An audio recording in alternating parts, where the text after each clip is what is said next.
Hello. Hi, good morning. Can you hear me, Stuart? I'm just, Yeah. oh, you can, okay. I wasn't sure if my, Oh, lots of people here. I know, wow, folks have joined in early. Wow.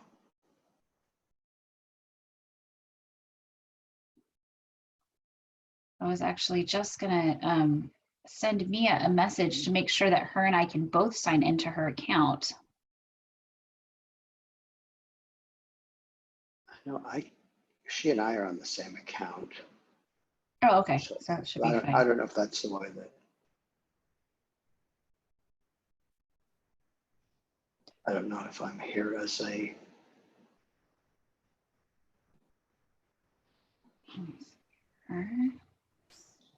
Okay, share my screen here.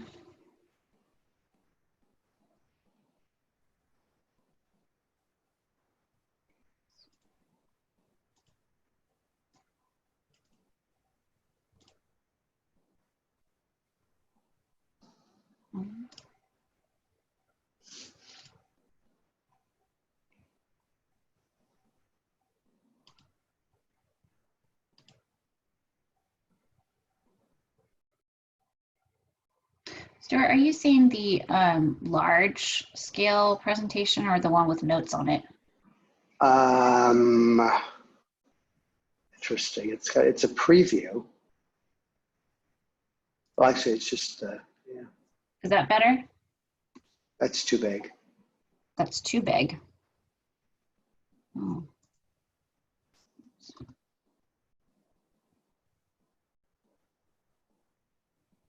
So when you say, well, this is good. It's good like that.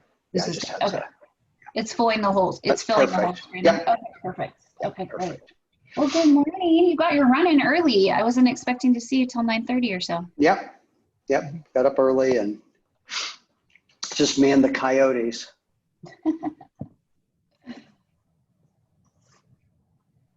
Well, for all of you early birds who are just joining, I know we're not actually going to get started till 9:30, but if you want to go ahead and get credit for this webinar, you need to email the word resilience to csecwebinar2020@gmail.com. And then if you also want to grab your coffee and type in your introduction into the chat box, that would be great.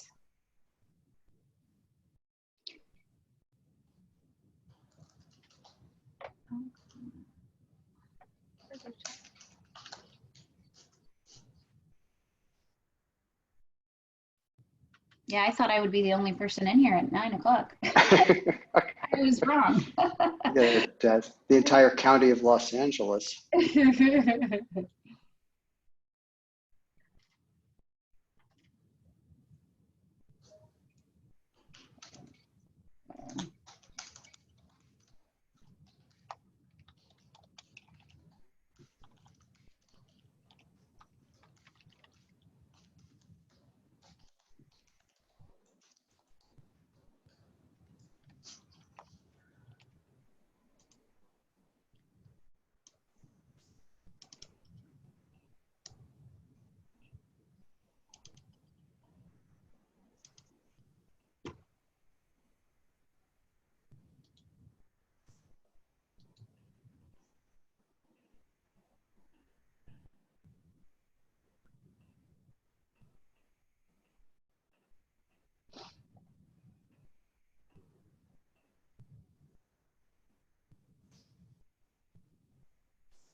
So I'm noticing, everyone, I'm noticing on the chat box that that folks received that it was starting at 9. I received that this was starting at 9:30, so my apologies. That makes sense why so many of you are already on. We are going to be starting at 9:30 this morning. So again, I apologize. I think there was some miscommunication between LA and us as to the exact start time.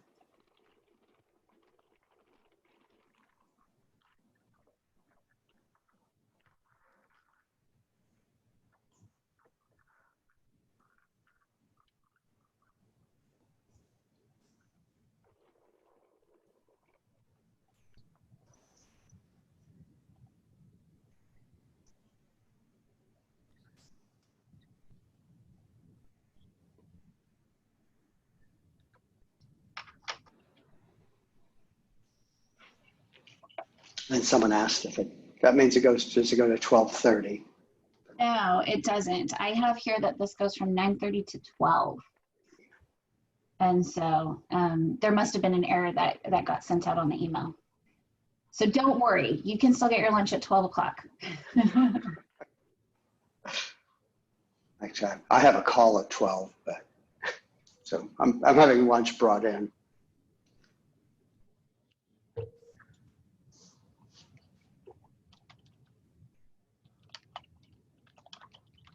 And you know it's already recording.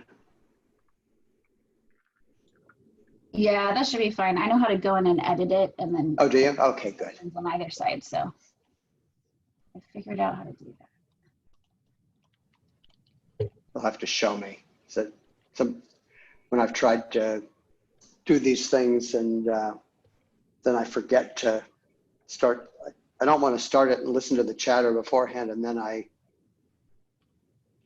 forget to record it. So That's exactly what I tend to do. So that's why I've just let it automatically always record, and then first, and then I edit it afterwards. It takes a minute though.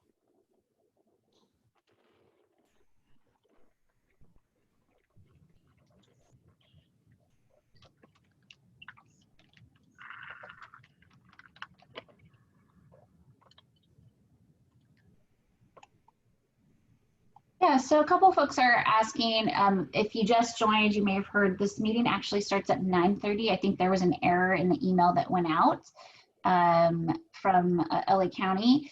And so for those of you that are just joining, if you do want to step out and come back in about 15 minutes, that's fine. I know that Michelle always suggests that folks get here about 15 minutes to make sure their technology is working and that they're able to send email the word resilience to CSEC webinar 2020, but we won't officially start until 9:30 a.m. So just as an FYI, and I'll go ahead and type that into the chat box as well. And if you have other questions, feel free to chat that into the text box.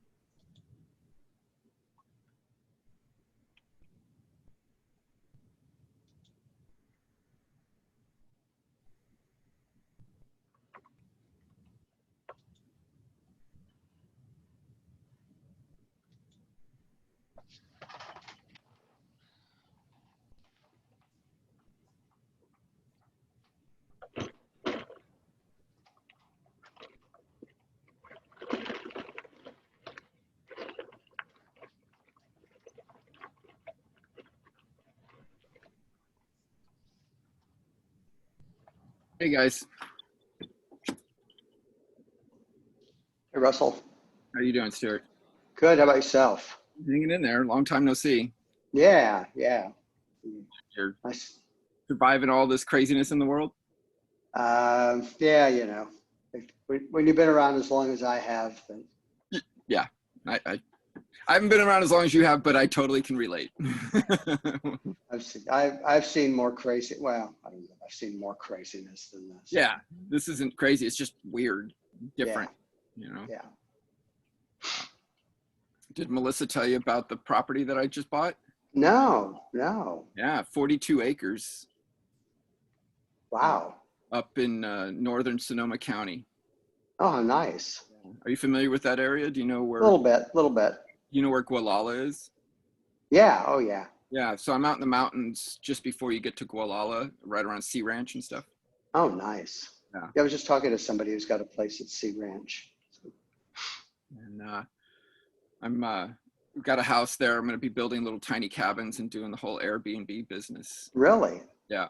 Oh, that's amazing. Yeah. So, and I told Melissa too, during our slow time of the year, I kind of want to make the space available for retreats for either survivors and or for, advocates and people working in the movement to come out. Nice. Kind of weekend getaway conferences and trainings and things. Mm-hmm. Yeah, it's very peaceful up that way. Exactly. I was there is a little retreat center not that far up at Tomales Bay called the Marconi Center. It's actually a state park. It's like a Selamar but much smaller. Mm-hmm. But I've been there a couple of times. Yeah. Nice. Yeah. So, anyways, that'd be great. Yeah, I was asking the person at Sea Ranch that was at her place at Sea Ranch if she was having the summer fog like I am here in San Francisco. Yeah. I bet you they are. Actually, it's not so bad this time of year up there. I guess not. I don't know. I think maybe the San Francisco it sticks out a little bit into the ocean, so a little bit more fog. Yeah. And Gualala, you're maybe a little bit inland, or is it on the coast? No, Gualala and Sea Ranch are basically right on the coast for. Yeah. Okay. But the little community I'm in is actually called Annapolis, and that's 10-12 miles inland. Nice. So you get probably get a little bit of sun. Yeah, it's what they call a banana belt.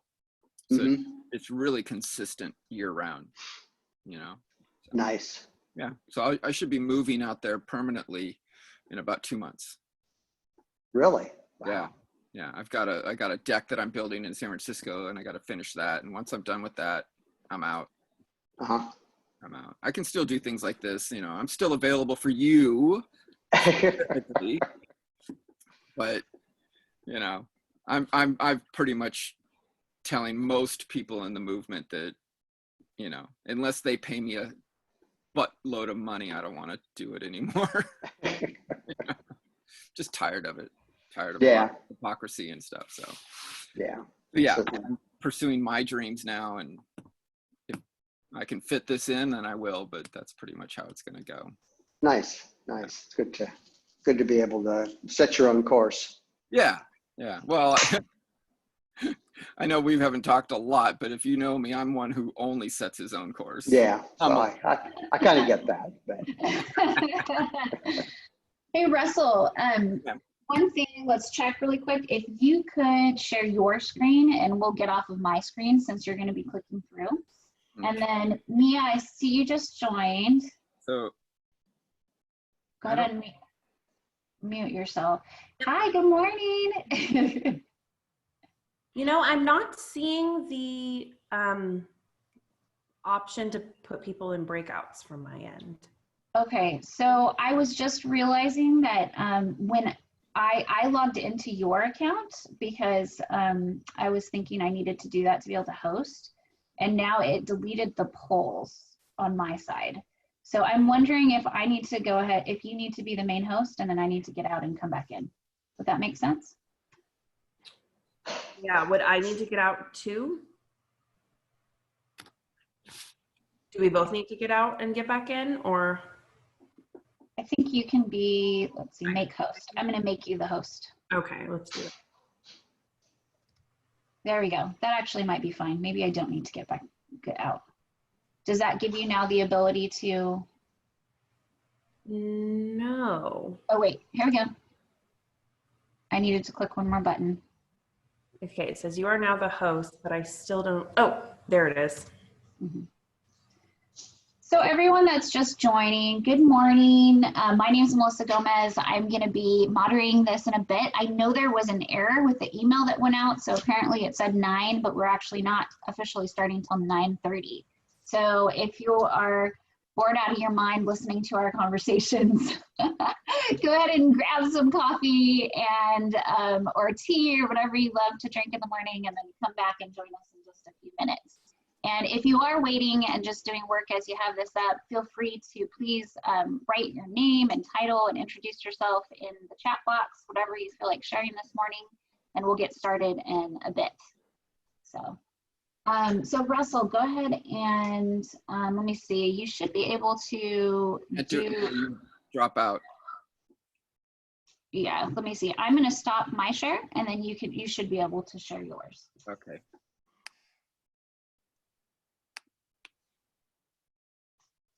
And then Mia, are you able to do, yeah, are you able to do the polls now?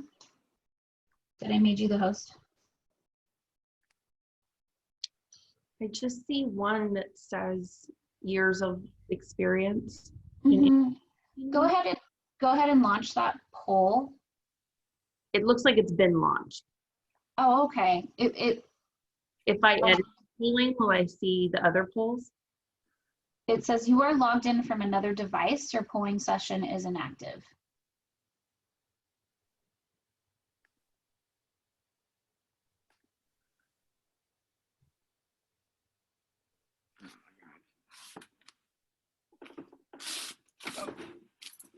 You want me to end this poll or leave it up? Why don't you? Like if I end this one, will I see the next? Oh, I see what you're saying. Okay.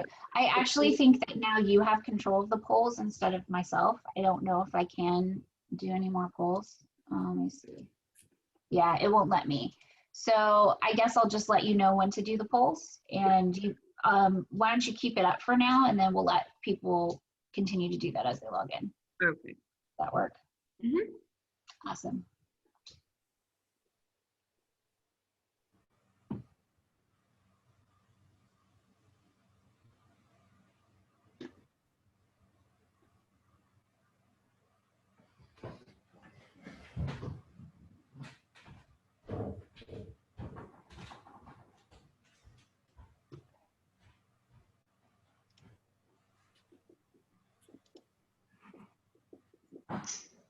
So Russell, you raising animals on your 42 acres? Oh yeah, I just bought a horse 2 days ago. Really?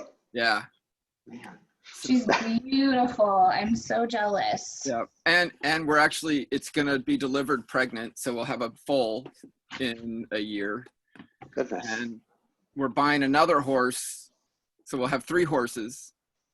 I'm gonna have a few goats, chickens, peacocks,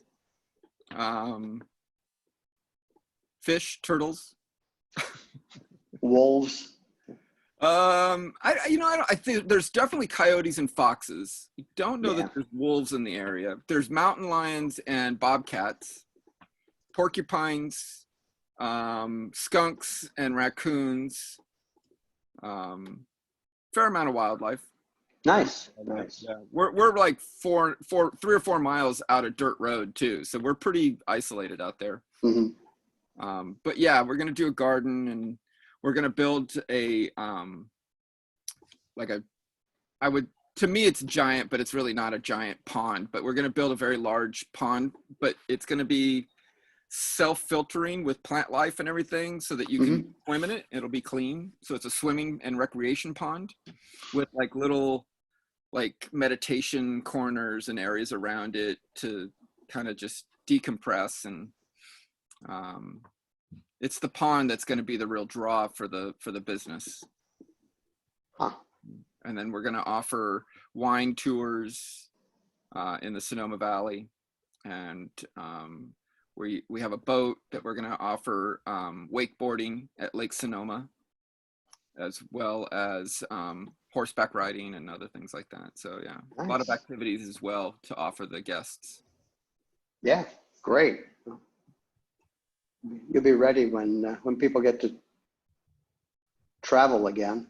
Well, this is our gamble, and our theory is that because of COVID, we think that we're actually relatively well insulated from the lack of travel, because it can cater to a lot of people from the Bay Area. Yep. And if they don't want any contact, they can rent the house, and it's just them alone and their family, and there's zero contact with outsiders. and it's been cleaned and sterilized before they get there. So actually Airbnb, I think, is a safe bet during the COVID situation. I think Yeah. we're going to be using that because certainly international travel's not going to be what it was. Yeah, no, totally. And people aren't likely to be flying. Even So, domestically. yeah, exactly. Yeah. So no, seems like a smart bet. I agree. Yeah. So yeah, I'll give you, once we're done, it's going to be called 3 Points Oasis. And so I'll give you a link. I'll give everyone a link at some point in the coming future, and tell your friends. Yeah. Yeah, definitely. Get away. You get a discount though, Stuart.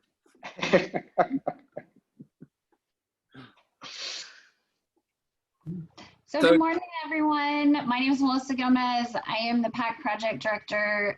We're going to get started in a few minutes, but if you haven't already, please introduce yourself in the chat box. And then also, I think Mia, we do have that poll going right now, right? I'm not knowing if I'm not seeing it.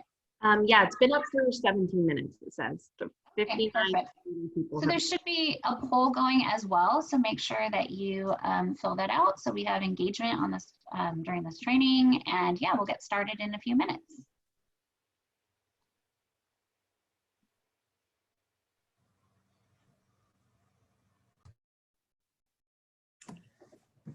Hi, Melissa, it's Michelle.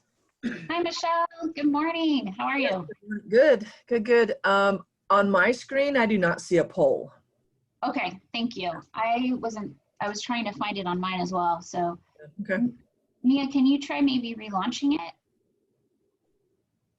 The only option I see is to end it right now. Yeah, I wish I knew what it looked like from everyone else's end.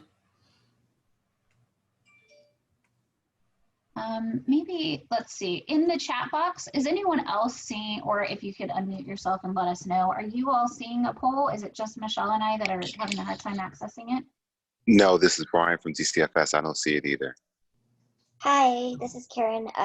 Is it just a one question poll? Yeah, it says how many years experience do you have in anti-trafficking work? It says 65 with 8 people. Okay, I'm using an iPad and it was just like one sentence that came up at the top of my screen said poll in progress. I clicked on that and then it asked me the question. And this is Sabrina from Children's Law Center. I saw when I first logged on that it was about maybe 9:10. I saw it there. I was able to do the poll. Hi, Melissa, Mila. When I logged on, I saw the poll and answered the question. Yeah, okay, thank you. Yeah, when I first logged on, it was there. It just doesn't appear to be there now, or it's somewhere else. So it was there. Yeah. And Mia, I think when we were first on, I was the one that had launched the poll, and then I gave you the host capacity, and I don't think that I can launch it anymore on my end. Maybe why don't you try ending it and let's see what happens.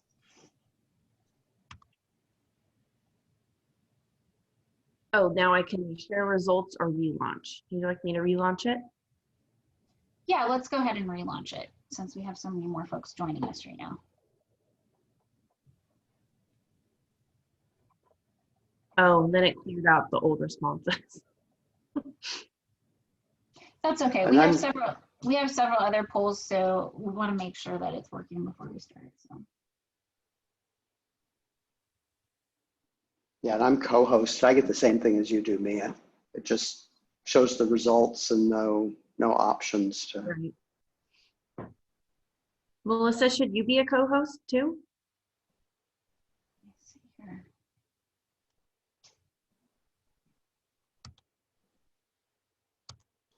I think that would be a good idea. Yes, I am a co-host, but it is not allowing me to launch the poll, so I think it has to be launched from you, Mia. Yeah, it just looked like I could make you co-host right now, so I just did that. Oh, okay. No, maybe you accidentally rescinded your co-host. Let me see here. Why don't you try giving me back the host capacity and let's see if that works.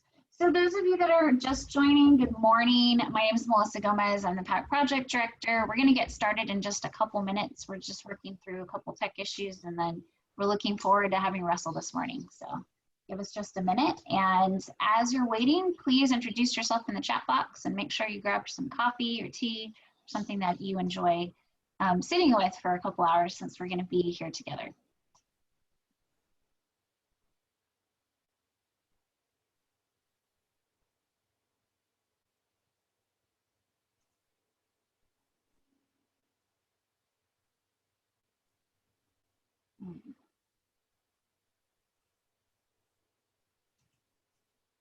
Okay, Mia, it still says you are logged in from another device. Your polling session is inactive.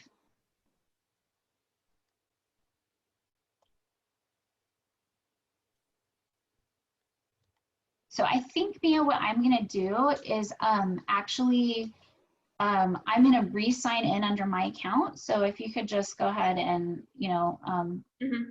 let folks know, I'll be right back. But if you could take the host capacity back and give it back to you. Can you give it back to me? Yeah, the Yeah. poll is up now, if that's what you're worried about. The poll question is up.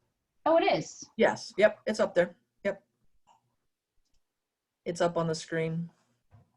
I'll go in and put my answer in real quick. And I just submitted it. So yeah, it's good. It just came up. So I guess once you submit it, it just goes away. Okay. I think it should be okay. On my end, though, Mia, I'm not able to launch any polls still. What happens when you click polls? Are you seeing the results of? It says you are logged in from another device. Your polling session is inactive.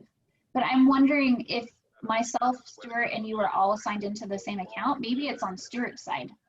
No, No, you don't have a poll. Okay. I get the same thing, Mia. When I click down at the bottom where it says polling, the one comes up. So I'm thinking maybe when you end the poll, that you probably can't do a new poll while you have one up. Yep. So probably when you end it, then the capacity might come back. I don't know, I've never done polls before, so not sure, but Okay. that's my guess. Okay.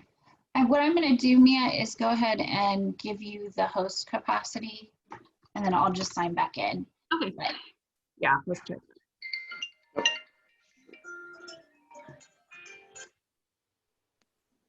Okay. Did you accept that? Hasn't come through yet. Oh, there it goes. I am the host now. Okay. So really quickly, good morning, everyone. My name is Melissa Gomez. I'm the Preventing and Addressing Child Trafficking Project Director, who has the pleasure of moderating this morning. I'm having one minor little technical issue, so I'm going to be signing off and jumping back on. But in the meantime, please go ahead. In order to get credit for this webinar, you're required to email the word resilience to csecwebinar2020@gmail.com. So go ahead and do that. And also please introduce yourself in the chat box, and we will be getting started with the training in about 5 minutes.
Hi, everyone. Good morning. My name is Melissa Gomez. I am the PACT project director, and we're going to get started in just a minute.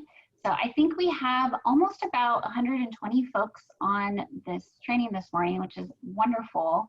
And again, I do apologize. There was a miscommunication about the time that we began. So we are starting in just a minute or so, and this will be going until about 12 o'clock this afternoon.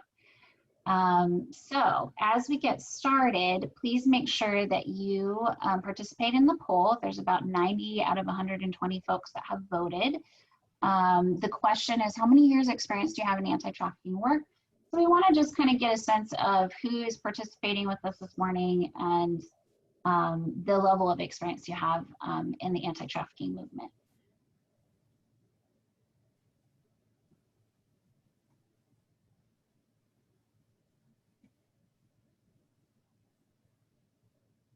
And Michelle, if I could ask you really quickly, did you, I feel like you said you wanted to wait till about 9:10 to begin, is that correct? Or are we starting, can we start at any point? Yeah, I think we can go ahead and get started like any time really, because we had that miscommunication in time, you know, so there's a lot of people on the line. So I would say we can get started. Okay, sounds great. So again, good morning. Let's go ahead and get started. For those of you that are just joining, we want to make sure that you sign in order to get credit, that you email the word resilience to csecwebinar2020@gmail.com. And we'll make sure to put that in the chat box too. So Mia, would you mind typing that into the chat box for everyone? That'd be great. Okay, Russell, can you click to the next screen?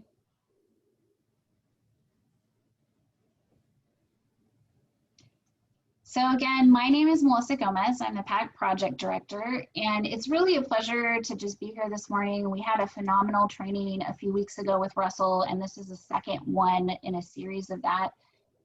This training is sponsored by Nola Brantley Speaks in partnership with Los Angeles County Probation and the Department of Children and Family Services.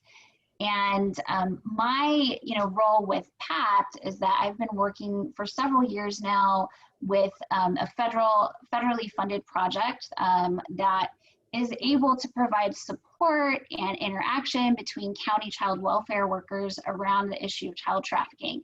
And so we have a cohort of 10 California counties that come together and that has the opportunity to improve our services to children and youth. And with that, we also have an advisory team of experts and folks across the state that work with our project. Russell is one of our PACT consultants who I'm really pleased to be able to have during this training today. He's not only a colleague, but he's also a great friend. And I know that you're really gonna be gaining some great knowledge from him in the next few minutes. So again, just a couple housekeeping items. Please make sure you share your name, title, and county in the chat box. We want this to be as interactive as possible, and so we do have a couple polls that we're going to be doing, and we do have one breakout session that we're going to try to do, barring any tech issues. And then also make sure that it says on here actually ask question feature, but instead of doing that, I want you to use the chat box as the opportunity to ask any questions, and then I will be moderating those questions and asking Russell to stop throughout the presentation. For those of you that are curious about getting the material, we will be sending that out. And I think, Michelle, that will probably go out, in the next week or so to everyone with the slide deck and any other relevant resources that are identified. Yes, I'll get certificates and the information out to everyone within probably the next 48 hours. So within, today or tomorrow. We try to do it quickly. So, and for those of you, I will not be sending the material out. That's going to come directly from Michelle and LA County. So if you do have any questions, I'm sure Michelle can type her contact information in the chat box and you can reach out to her or maybe directly to that email that was already provided. So with that, Russell, if you could click on to the next slide. I want to go ahead and introduce Michelle Diamond, who is with probation in LA County and who has been a wonderful partner in this work. And she's going to give us a little bit of a background to kind of start us off in this training around the data that LA County has gathered for CSEC referrals. and looking at in particular those data points that include males that have been trafficked and experienced commercial sexual exploitation. So if you wouldn't mind jumping in, Michelle, and again, really looking forward to this morning. Thanks, Melissa. Yes, I'm Michelle Guyman with LA County Probation Department, and I am the director of our child trafficking unit within probation. And we've been doing the work here in Los Angeles County for almost 10 years. And one of the things that I'll say about the work is we have been focused on girls. The majority of the work that we've done has been around females, and we realize that our work around males has really been, lacking, and have identified that as being one of our biggest gaps in Los Angeles County. So that's one of the things over the past probably 18 months or so that we've been really having a lot of conversation around, is really looking at some of the gaps in our work. And so that's why we wanted to connect with Russell and also Melissa through PACT and really kind of start having the conversation around males and their experiences and the exploitation, so we can make sure that we're, inclusive of all victims of trafficking. And so that's kind of where we are today. You'll see on the screen a couple of graphs that were put together by the Department of Children and Family Services based on referrals to the hotline.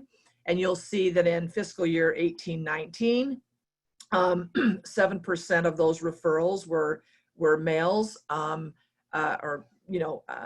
then in 2019-20, that went up to 8.4%. So I think, again, I think once we start to really message and start to think about young men, that will, those numbers will start to rise, because I really believe that what you don't look for, you don't find. And I know that in just talking with some of our county partners, our law enforcement partners around the issues of males, that those numbers could, be as equal or could surpass the numbers of girls once we really start thinking about their experiences and what we're looking for. So I'm really excited to have Russell with us again today. Like Melissa said, we've had one training already that was very successful. And so again, I look forward to the training today. And thanks to everybody who signed up. We do a lot of training here in Los Angeles. So if you're interested in, most of you on this call are on our distribution list. So as we do trainings and more trainings around different populations, we'll make sure to get that information out to you. So I'm going to go ahead and turn it over to Russell to get on with the presentation. And thank you again, Russell, for agreeing to bring this to us today. And I appreciate it. Thank you. Pleasure. And Russell, I'll do a quick intro for you, if that's okay, so I can talk you up to everyone. But first of all, let's go ahead and I'm going to end the polling. We have about 85% of folks that have responded. I just want y'all to kind of get an idea of who is participating on this call. So just to give us an idea of the experience, we have about 51% of you that only have about 0 to 1 years experience in anti-trafficking work. 25% have about 2 to 4 years, 10% have 5 to 9 years, and 13% have 10 or more years. So there's really a big span, but there's a lot of you that are really new to this movement and to this work. And so I'm really excited for you to get to hear from Russell, because he has a lot of knowledge to share around this particular topic. And I think he can speak to really improving some of the work that you're doing with the boys that you're working with. So I'm going to go ahead and stop share results and just introduce Russell quickly. So Russell is amazing, and it's going to take me a minute to read this bio. He graduated from the University of California, Berkeley with a degree in anthropology and South and Southeast Asian studies. As a Ronald E. McNair Scholar, Russell completed a research project in Cambodia looking at the factors of resiliency for male survivors of commercial exploitation. So he's currently a PAC consultant with us, with our team, supporting child serving professionals to better understand how to support males in this work. He's also worked with the National Human Trafficking Training and Technical Assistance Center, as a Leadership Academy Fellow. And that particular team actually brought in experts from across disciplines to formalize the federal definition of what it means to be survivor informed for federally funded programs. Russell's also spent an extensive time working, traveling and living throughout South and Southeast Asia, which has provided him with a deep understanding of the cultures as well as knowledge of the systemic mechanisms of human trafficking in those countries. And as a C-sex survivor and former foster child himself, he really has this unique and insightful perspective on the issues that male trafficking victims and survivors face in their daily lives. And this is absolutely true that through this experience, Russell brings authenticity and passion to his research and through his life. And so I'm excited for you to be able to share again with this group of folks, and I'm going to pass it on to you. Thank you. Wonderful as usual. Love working with you, Melissa. Welcome, everybody. I'm really glad that you could be here. I'm also honored to be here myself. It's always very rewarding for me to be able to share my knowledge and insights on this issue, and hopefully have an impact on the work that you're all doing out there. I think, so you're gonna give me a couple of minutes here to kind of warm up and get familiar with controlling the screen. Also, just a little reminder for everybody, if you can mute your microphones, because I get easily distracted. And if you have questions, though, go ahead and type them in the chat, and our team will read them out to me. And if it's important, they note it, go ahead and interrupt me and ask the questions, and if they're relevant to so I think that's it. I also, this tie is about as formal as this is going to get. I try to keep things pretty casual and relaxed, whether it's online or in person. So just trying to have a good time and enjoy our time together. So let's start out with some of the common myths that I have encountered over the years of doing this work specifically around males and their lived experience when it comes to sexual exploitation. And it's important to understand that these myths are socially constructed and imposed on all of us, from a very early age, and I think it's important that, if we don't expose these myths, we can't make a difference in breaking them down and breaking that cycle of stigmatization around male victims and survivors of sexual assault. So first myth is that masculinity is not a determinant to victimization. Boys and men can be sexually exploited or victimized, and it has nothing to do with how masculine they are. I've met a lot of, when I do my talks in the public arena, inevitably somebody comes up to me from the, at the end of the presentation and will disclose their experience, having made them feel, I guess, a little safer to do so. And really, quite commonly, it can be somebody who, was the captain of the football team, or the wrestling team, or somebody who, presents as that very masculine male role that our society has set up for us. And I think for those individuals, it can be even more difficult to disclose. And so I think we need to really look at what masculinity means and what it looks like, and how we can break that down so that people can feel safe in both the work we do, as well as making those individuals feel safer and disclosing so that they can get the help they need.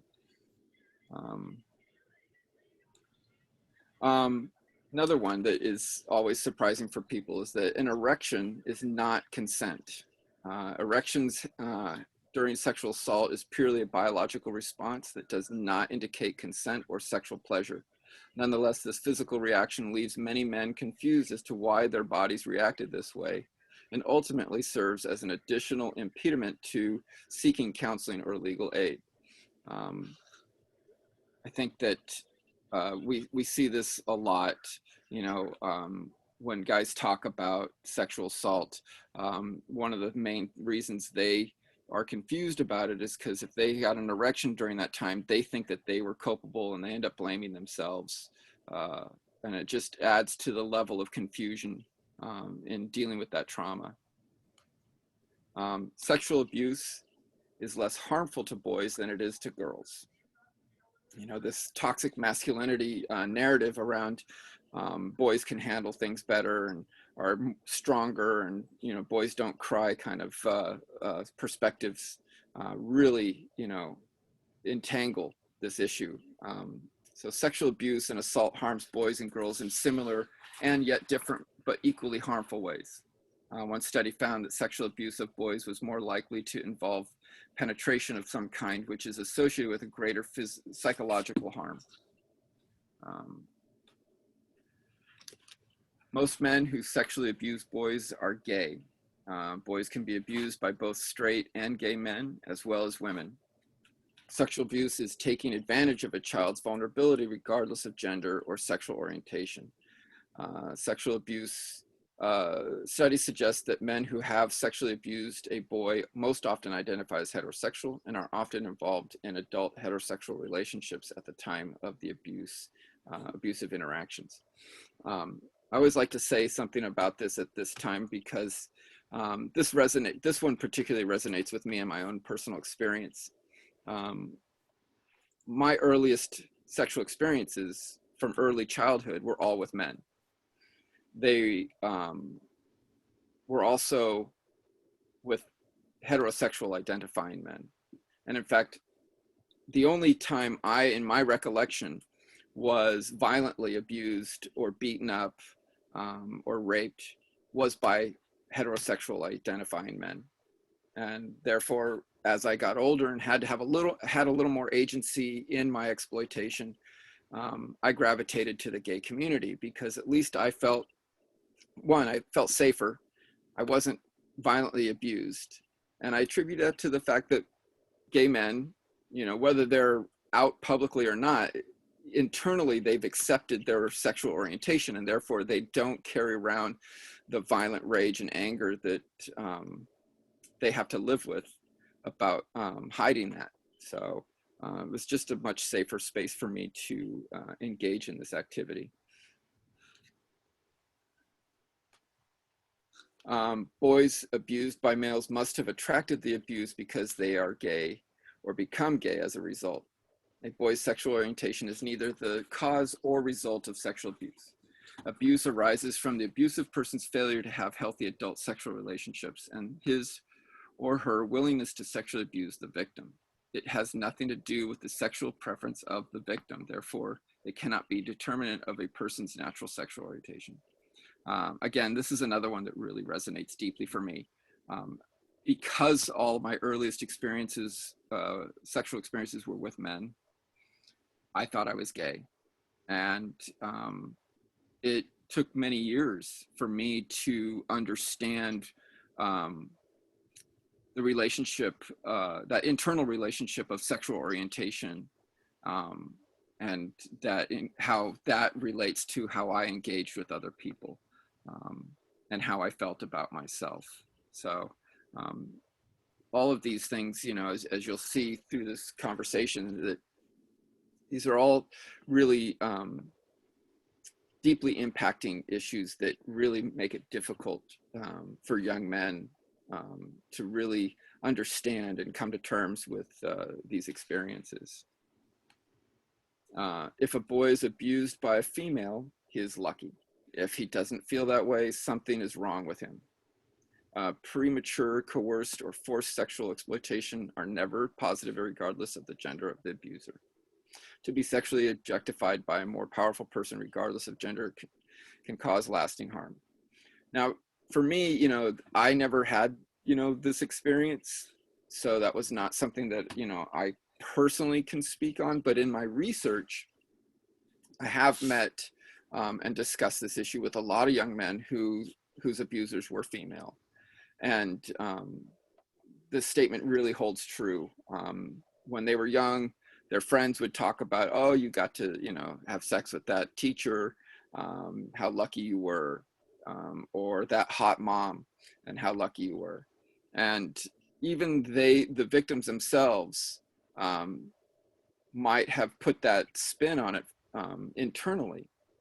However, in the long term, they all found that it had, you know, a deeply negative impact on their ability to have healthy relationships in the future. And it took a lot of therapy and internal work to get to a point where they could come to terms with those experiences and understand the negative impact it had on them. If boys are sexually abused, they will continue the cycle of abuse with others.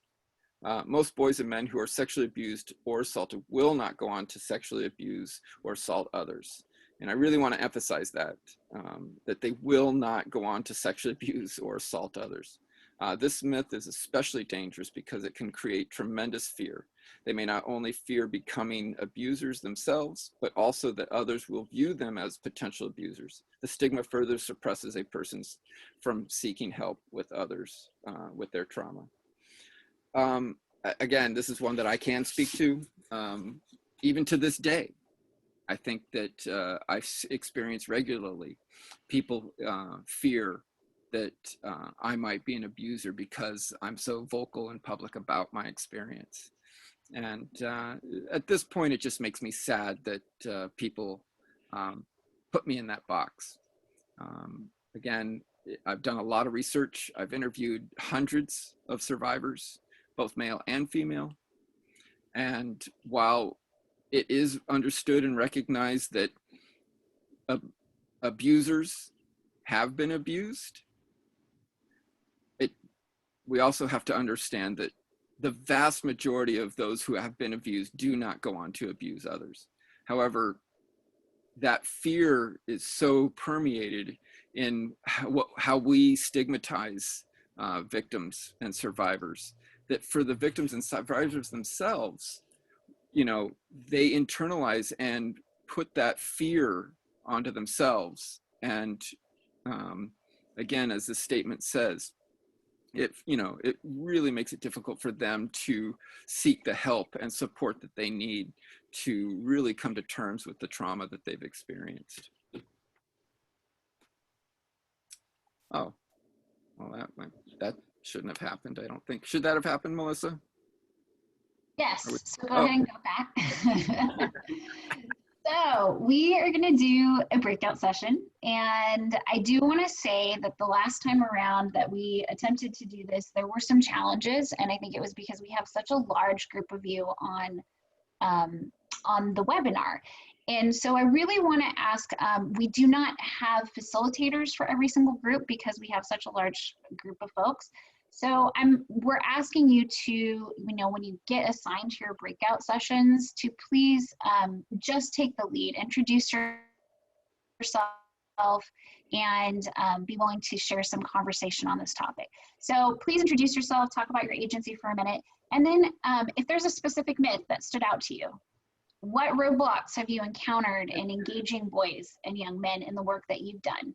And then if time allows, talk about some of the effective ways that you have been able to engage with young men in your work. And I'm going to go ahead and send this in a message to everyone too as you get divided into your groups. So you should have these questions as a reminder of what you're talking about. And just remember that if you walk away from this at the breakout session to go do something else, you may be leaving somebody all alone in their group. And so that's what happened last time, that there were people just sitting there alone with nobody to talk to. So it's really important that we all participate in this session. That would be great. So Mia is going to help us and go ahead and divide us into groups, I believe, of about 6. It will say the host is inviting you to join a breakout room. And we have about 10 to 15 minutes to go ahead and have this conversation. So go ahead and join your breakout room.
Mia, are you still on this side?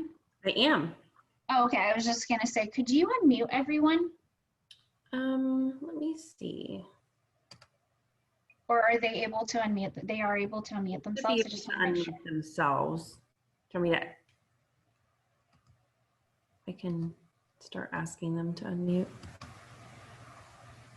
Unless we don't want to, I'm not sure. I just wasn't sure if they could unmute themselves. And I'm not able to see, I know before I was able to see or send a message to everyone, and it's like I don't have any of those controls anymore. It looks like you did. Okay, so did you get that message? I put it in the chat box, but I wasn't sure if like, okay. I see it. Okay. That's good. What time is it? We're at 10.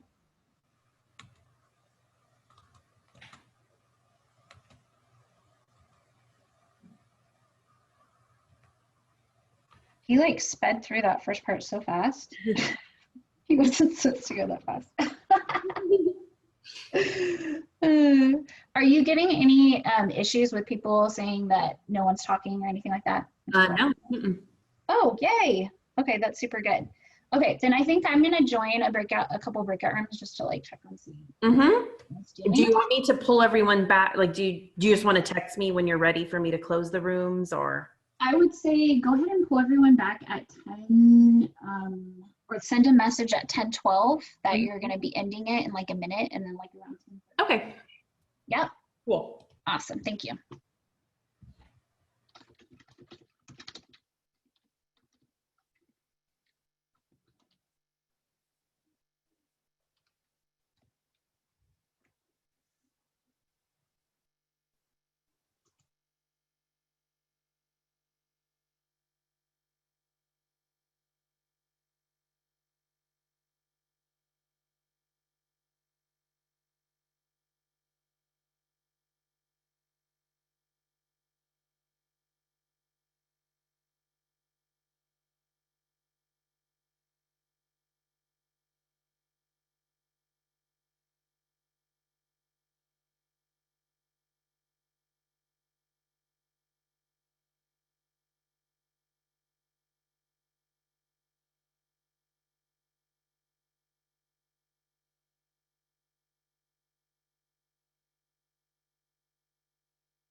Mia, are you back in the room?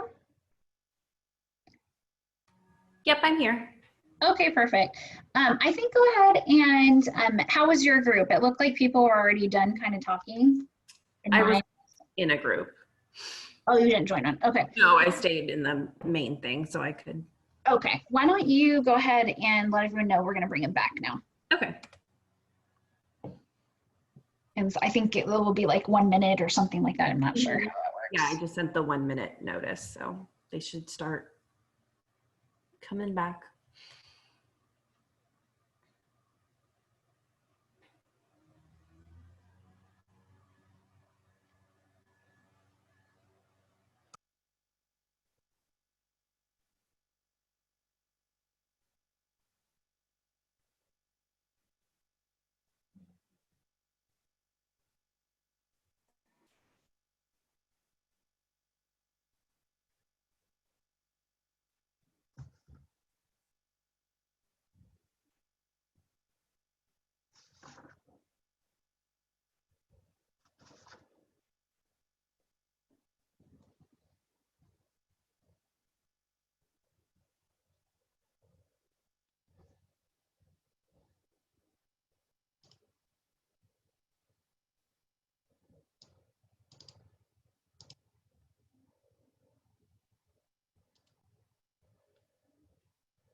Welcome back, everyone. Hopefully you didn't experience any technical issues and were able to communicate with your group. Russell, I'm going to pass it back to you. And I do want to say we were planning to take a break at about 10:15, but I think we're going to push it back just a little bit. And so, Russell, are you able to unmute yourself? Yes, I'm trying to figure the screen thing out again.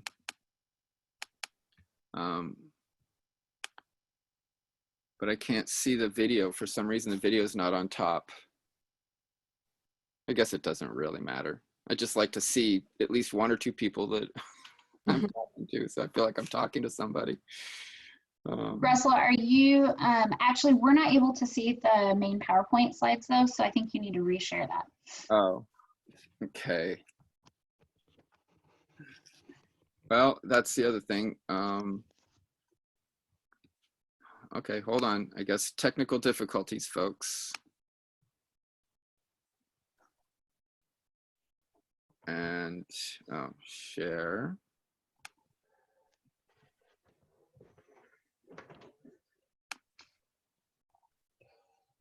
It's not coming up. Sorry, I don't know what to say about this. That's okay. What I can do is I have it on my side as well. And so I'll go ahead and share my screen and I will click through for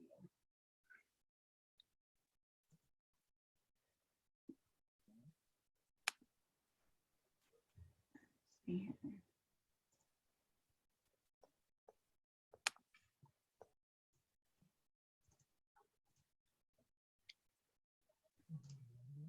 Okay, is everyone able to see the main screen or are you looking at the notes and main screen? See the presentation. Oh, we can see the notes as well. Do slideshow view. There we go. That should be fixed. Okay, great. Well, I was able to join a couple breakout sessions and had some good conversations with folks. Russell, do you want to kind of share what maybe several of the themes were that came out of the session you were in? And well, I think just overall, the thing that, you know, was most common narrative in our discussion was just the difficulty and lack of ability for young men to disclose and for people to identify male survivors.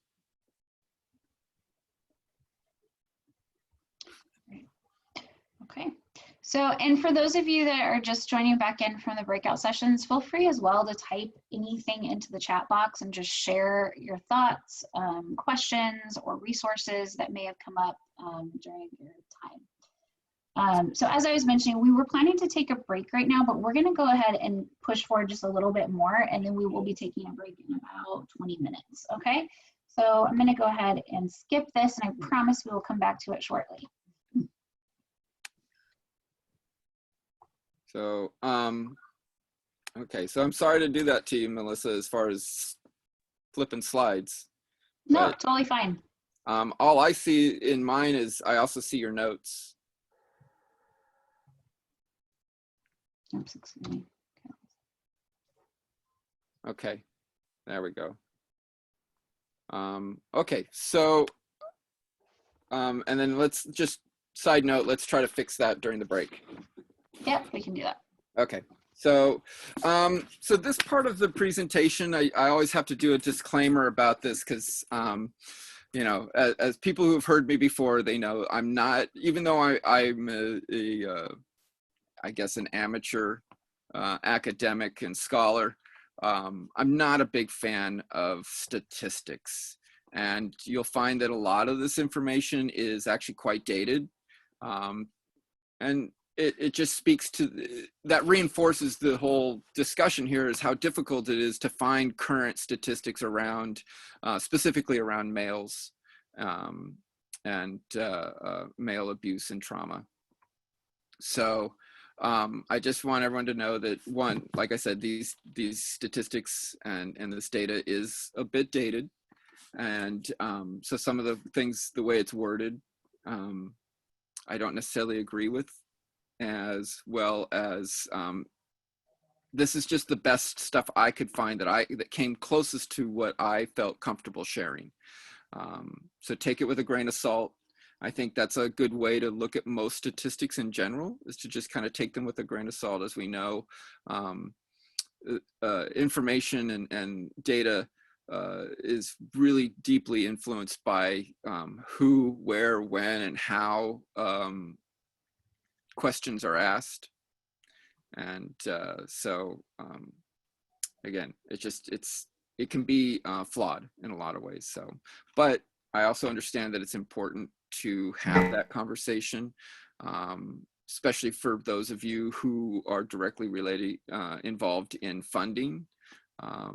The government, whether it's state or federal, always wants to see numbers in order to calculate budgets and such. So like I said, I also understand how important it can be. So let's go to number 1, statistics, and I will read that out. Alyssa.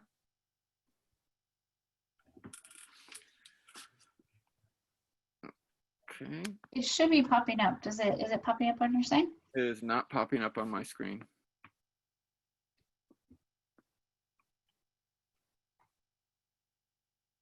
Nothing is now. What are you looking at? Just the current trends, statistics, and correlations, and the 4 bubbles on the side. Okay, let's see.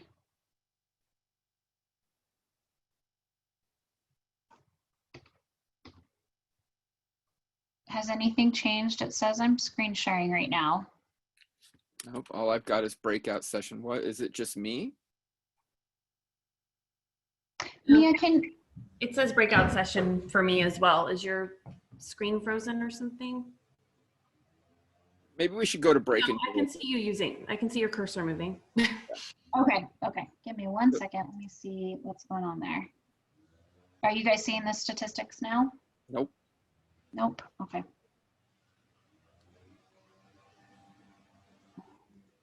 Yeah, you're on slide 14 on the screen sharing. Yeah. There we go. There. There we go. Okay. Are we looking at the notes version or the full version now? Nope, looks perfect. Okay, great. Thank you. Sorry, guys. Okay. So again, I'm basically going to read this out. I know you can all read this as well, but if you do have any questions around this, please type them into your chat and I'll try to address those as we do this. Males who have such experiences are less likely to disclose them than females. A study of, and I want to come back to that as well. Sorry, I don't know, something came up on my screen here now. That's okay. I'm just launching a poll, so go ahead and continue. Okay. And as folks are listening, they can fill out the poll. Okay. A study of male university students in Boston area reported that 18% of men were sexually abused before the age of 16, and 47% of transgender genderqueer, non-conforming youth have been sexually assaulted compared to 18% of non-genderqueer, non-conforming youth, females, and 4% of non-TGQN males.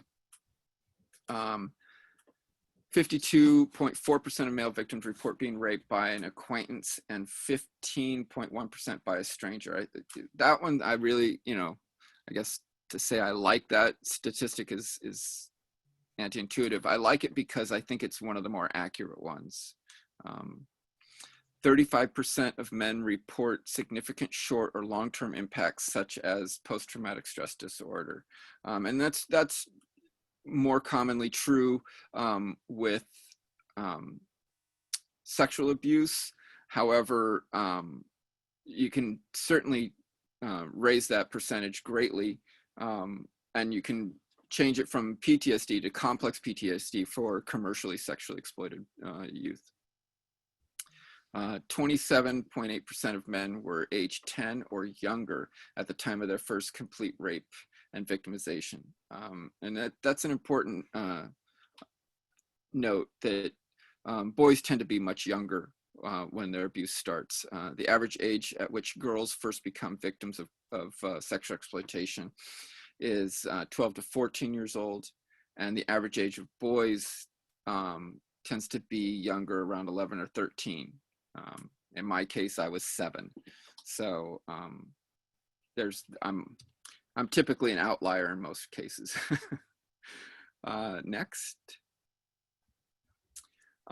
So again, like I said, this is dated, so I guess I should change the last year point. But the National Crime Victimization Survey turned up a remarkable statistic in asking 40,000 households about rape and sexual violence. The survey uncovered 38% of incidents were against men. And I like this one because it was 40,000 households. I mean, that's a huge population for a survey, and it was done obviously anonymously. And to see that 38% disclosed that they were men who were raped, I think is a much more accurate understanding of the prevalence of sexual violence towards men.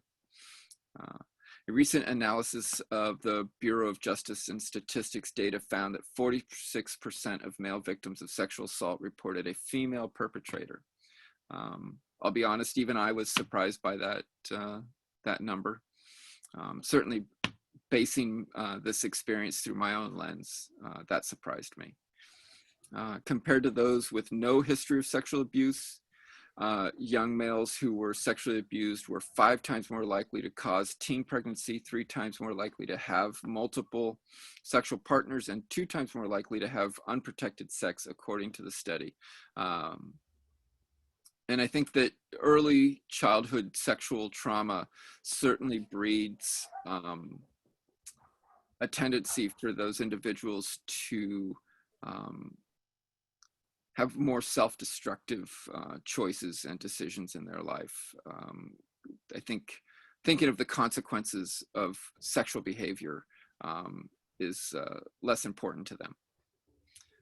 Boys that have been sexually abused at home are often targeted by traffickers as they are deemed easier to manipulate. More money can be earned by younger boys exploited in sexual exploitation, and younger boys are expected to have greater earning potential and as such are in greater demand. And yet we have a much more difficult time identifying that population.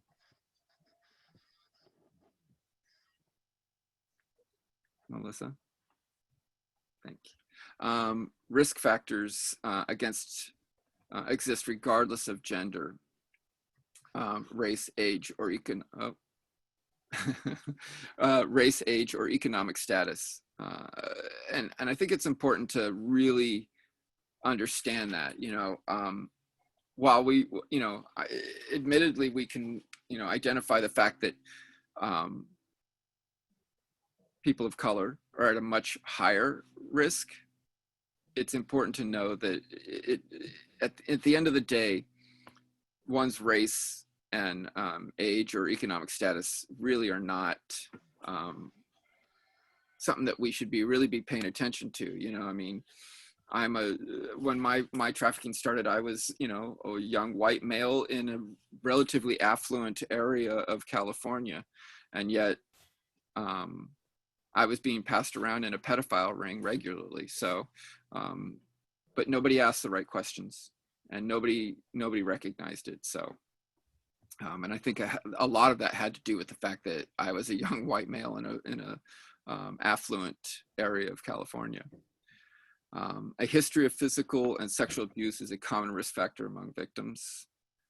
And so obviously, when I started being pimped, it was directly related to the fact that my trafficker recognized that these experiences were already a commonplace for me. And so I was an easy target. One study estimates that 30% of homeless shelter youth and 70% of street youth are victims of commercial sexual exploitation. They may engage or be coerced into prostitution for sexual survival to meet their daily needs. And I think this is another reason why it's much more difficult to identify males, because it's less common for them to have a pimp or a third-party trafficker. Typically, boys and young men are doing this simply as a survival tactic. Any child may be vulnerable to being victimized by a trafficker who promises to meet his emotional or physical needs. This is why boys who have been previously sexually abused are at an increased risk of being trafficked. Often traffickers will create seemingly loving and caring relationships with their victims in order to establish trust and allegiance. And I think one of the key things to take from that first sentence is the emotional, to meet their emotional needs. We found that a lot of, and in fact, most, if not all, victims came from a space of emotional, a lack of emotional support and a deficit. And traffickers can recognize that, you know, and they put themselves in a position to be that emotional support that those children are missing. And so it's, and again, that's regardless of gender. You know, those of us who work with girls who are being trafficked know that that's what traffickers and pimps go after, are girls that come from that as well. And so that's a common theme regardless of the gender of the victim. So it's just, you know, it's obviously, you know, I know I'm speaking to a very knowledgeable audience here for the most part, but, you know, it's important to understand how traffickers are predators who seek out vulnerable victims, particularly children in foster care, runaways, or children experiencing trouble at home. They know these children have emotional and physical needs that are not being met, and use this to their advantage. Traffickers find victims at a variety of venues, such as in social media, websites, shopping malls, and schools, on local streets, or at bus stations. While traffickers often engage children outside of their family, a family member also may be an exploiter. And I think it's important to understand, one of the things when I first started doing this work, it was very common for me to hear that you know, kids would hit the streets, and within 48 hours, they would be propositioned by a trafficker or turned out onto the streets by a trafficker. And I personally, you know, again, kind of scoffed at that 48-hour timeline, because in my experience, and many of those who I've interviewed, once a child hits the street, traffickers can spot a kid who's never been there before in a second. And I don't think I was at a bus station more than 15 or 20 minutes before someone was trying to pick me up and traffic me or turn me out. So it's I think that 48 hours was laughable, to be quite honest. Next slide. Okay, so in 2016, the Department of Justice commissioned a study, youth involvement in the sex trade, found that boys make up 36% of children caught up in the US sex industry. about 60% are female, and less than 5% are transgender males and females. I use this statistic because it came closest to anything I found at the time I developed this presentation to the reality. When I first started this work, I was told that while that the common understanding was that it was less than 2% of victims out there were boys. And therefore, why should we take resources from all the girls to help such a small population? And that statement just resonated with me, and it made me so angry that basically this is why I do what I do now. So I personally, I also think that these numbers are a little flawed. I think it's actually a much greater percentage. I would say it's an equal percentage, boys to girls. And as far as the transgender community, there's little to no research on that. Certainly currently there may be a little more, but I'm not aware of it. And I think that that's a really common thing for transgender youth who are on the streets. 13% of men who are on the streets selling sex for survival exclusively sell sex to women in an Urban Institute study of New York City. And I put that in there because, again, I was, you know, as I said earlier, very surprised by that number. And that could just be the nature of the culture in New York City. I don't know. My trafficking experience was in San Francisco. And so as we put it as a gay mecca, it was much more common for me to have experiences with men. In 2008, researchers from the John Jay School of Criminal Justice reported that boys account for about 45% of child trafficking victims in New York City. Again, I think that's a much more accurate number, and the reason why I use it, even though it is so dated, I would say that that still probably holds very true. In 2013, a report concluded that the scope of CSEC boys is vastly underreported. The researchers also cited that the need to better identify among victims, to raise awareness about the harm caused to commercial exploitation, and provide more services designed specifically for boys. And I think, you know, that statement still rings true. While we have these services set up for girls, boys have a particular way of processing this, and programs need to be designed around that particular way that young men process this type of trauma. And so, you know, again, it speaks to why we tend to overlook boys. And we live in a culture where men are perpetrators and women are victims, and there are no gray areas.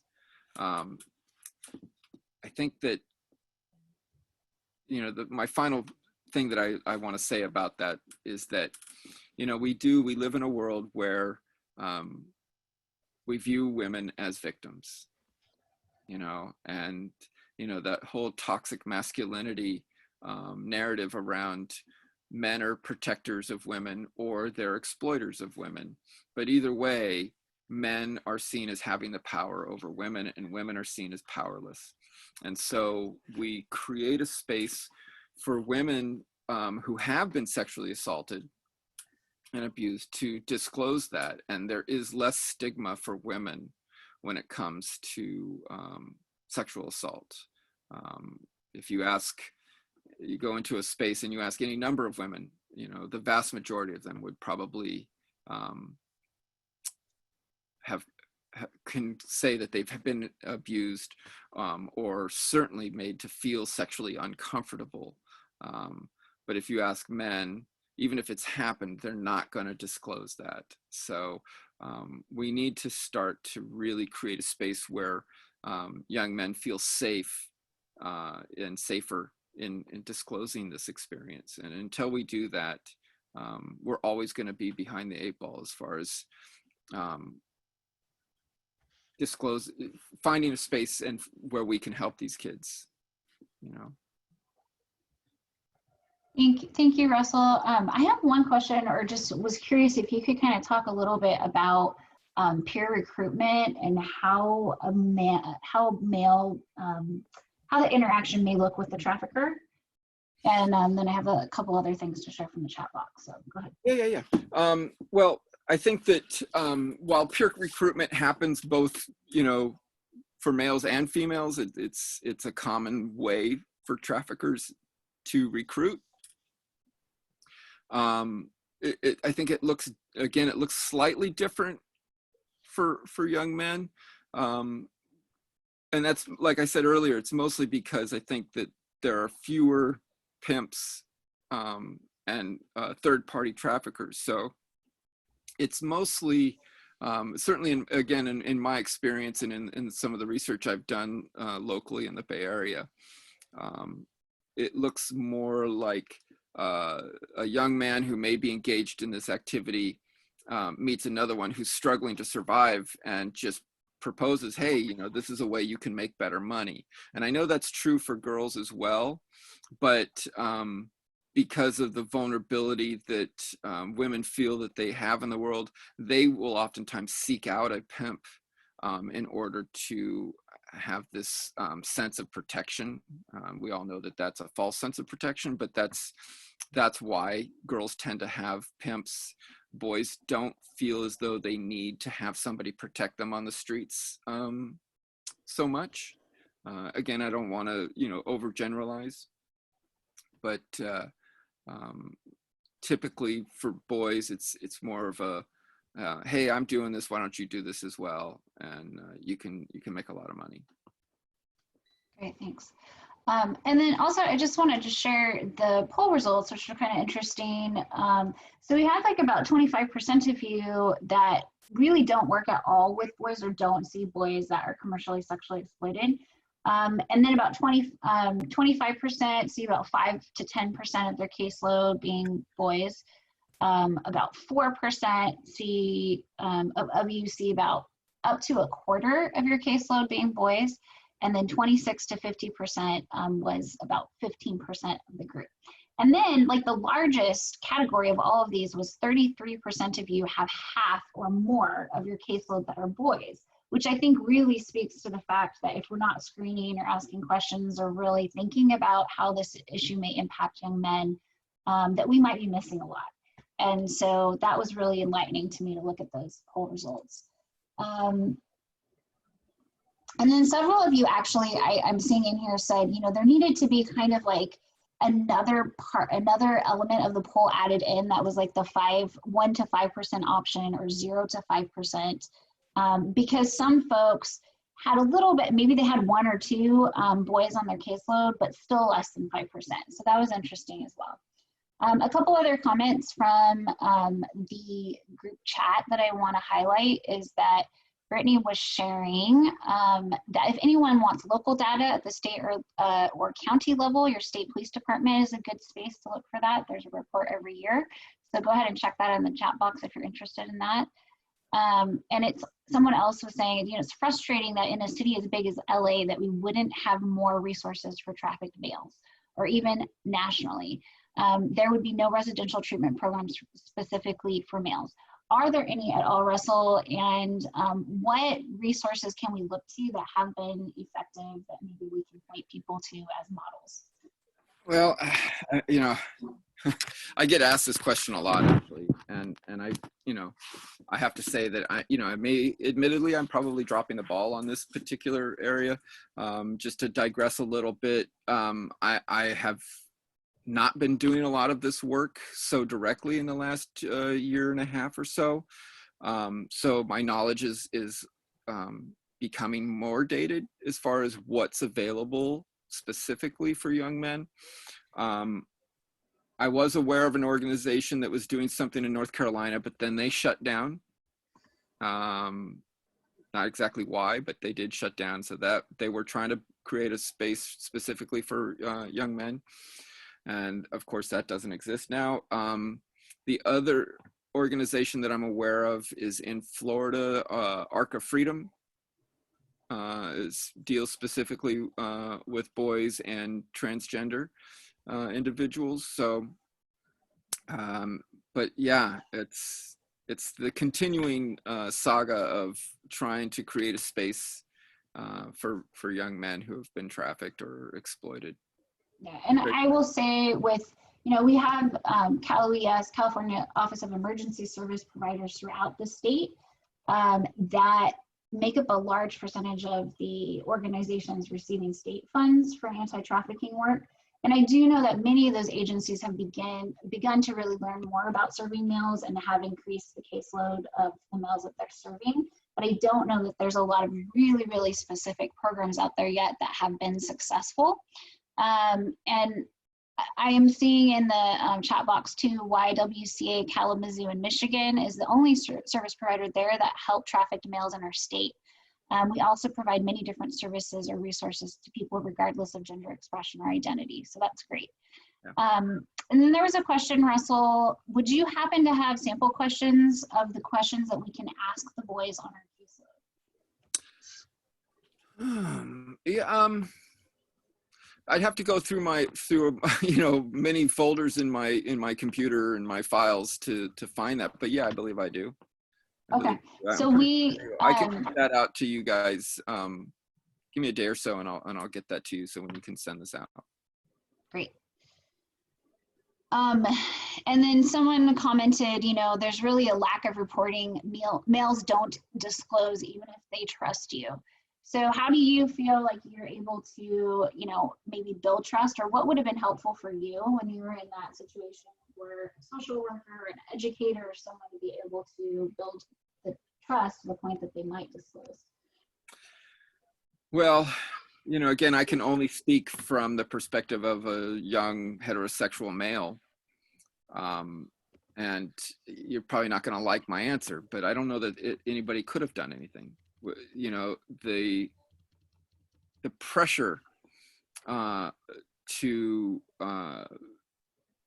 protect one's maleness is so great that even if you trust somebody, it's not something you want to disclose. And to be quite honest, it's not even something that a lot of young men are going to even internally, be honest with themselves about.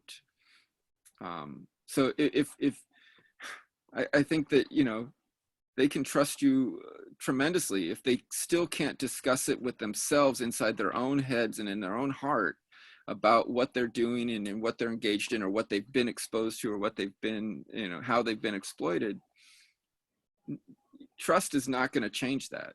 It's really it's a time thing, and I think it's just a matter of when that particular individual is ready to be honest with themselves about these experiences, is then when they're going to start to then be able to disclose with someone they do trust. So I know that's not the answer that a lot of people want to hear. I know we all want to just hear like, oh, if I just do this, I can break through those barriers and those walls and help this individual. It's just not that easy. Thank you for answering that. And there's some great resources being shared in the chat box. Definitely the National Human Trafficking Hotline.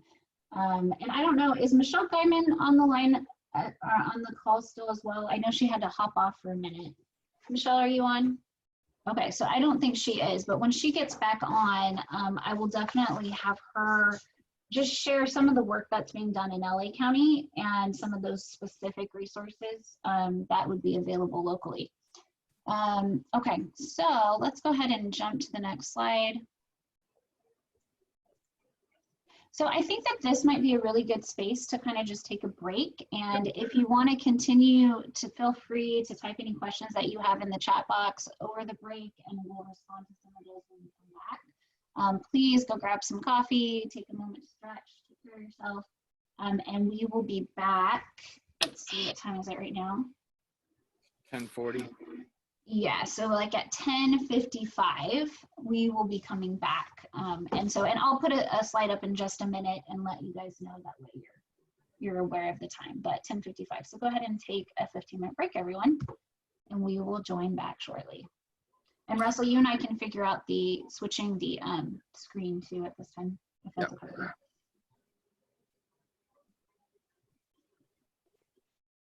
Melissa, I'm here. Oh, hi, Michelle. I'm so sorry. I thought you were probably gone at that moment. Well, I actually wasn't. I just heard my name as I just walked in. So what was the question? So we were talking a little bit about resources, and I didn't want, I know so many different resources, but I didn't want to specify those particularly for LA County. So I thought it would be really good if you could share what's actually happening in serving males, like if the agencies down in Southern California have the capacity to specifically serve males. Yeah, unfortunately, we're really at ground zero. Okay. And that's kind of what Russell was saying. Yeah, we really are. In fact, we're trying to learn as much as we can so we can try to figure out what the resources are we need to create, build, find, collaborate with what. So we're really at ground zero, unfortunately. And I think that, like I'm sure, what I was saying was that I know that the Cal OES agency, so like CAST is one of those, I think Waymakers, I'm not sure, Volunteers of America, they all have, supportive services for both males and females. I just don't know that there's any like model program that has been developed that's really been super effective. Right. So, I mean, those would be the only ones I would know, particularly point to in LA. But yeah, and I'm sure there are programs like you said, that are serving young men. I mean, one of the things that I think is good is that the fact that people are just even starting to identify young men. You know what I mean? I mean, that to me is a big first step, because otherwise young men just go under the radar and we don't even notice them, in that situation, in that situation, so therefore absolutely. we don't know what to do. And the next part of it is what are their needs and what do we need to make sure that they're getting what services, things like that. So, yeah. The other question I had for you was, and I think this would be good to bring up when we come back, is around screening tools, because they were asking if there were specific questions to ask boys. I mean, I don't know that they're necessarily different than using, the See It tool. But I was wondering, you guys are mainly using the See It tool. Is that right? Well, not really. No. Okay.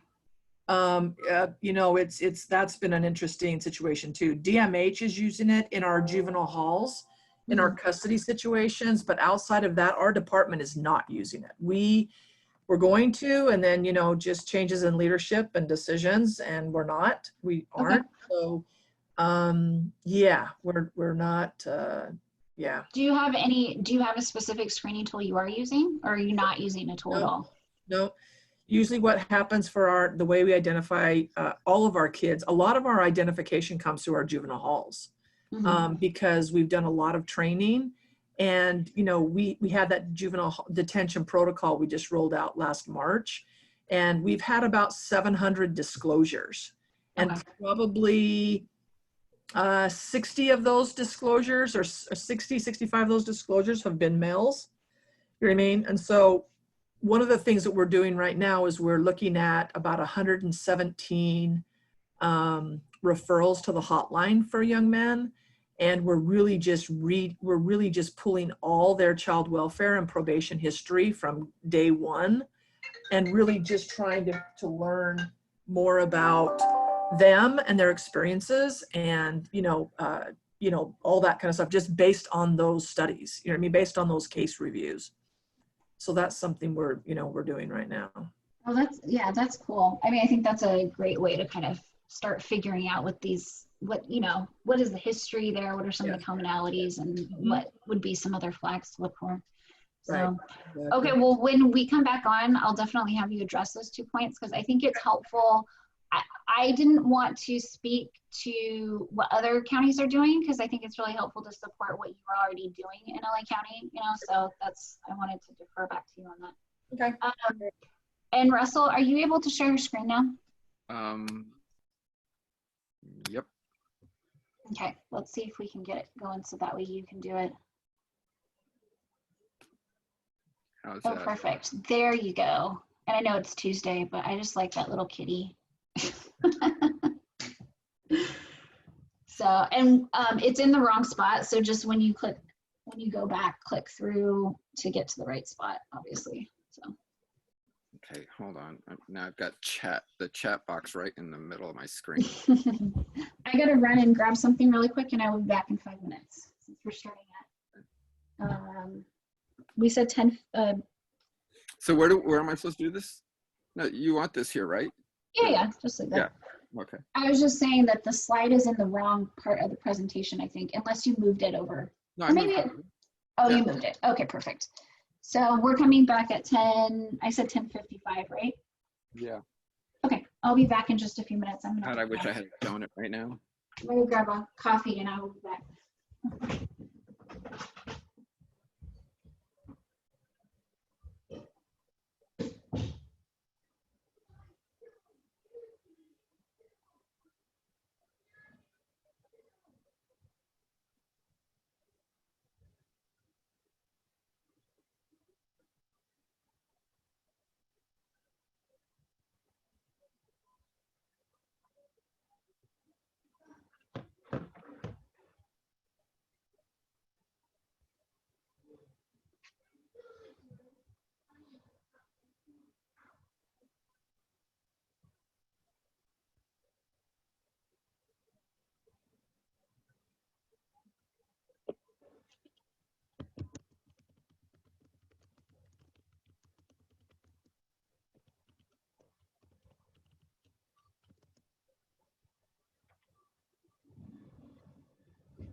Welcome back, everyone. We're going to get started in about 1 minute. I hope you all feel better with your coffee. My husband is actually doing wheatgrass shots recently. That's his new like COVID thing. And so I just got a lovely shot of wheatgrass and I feel just great. Energized, ready to go for the next session.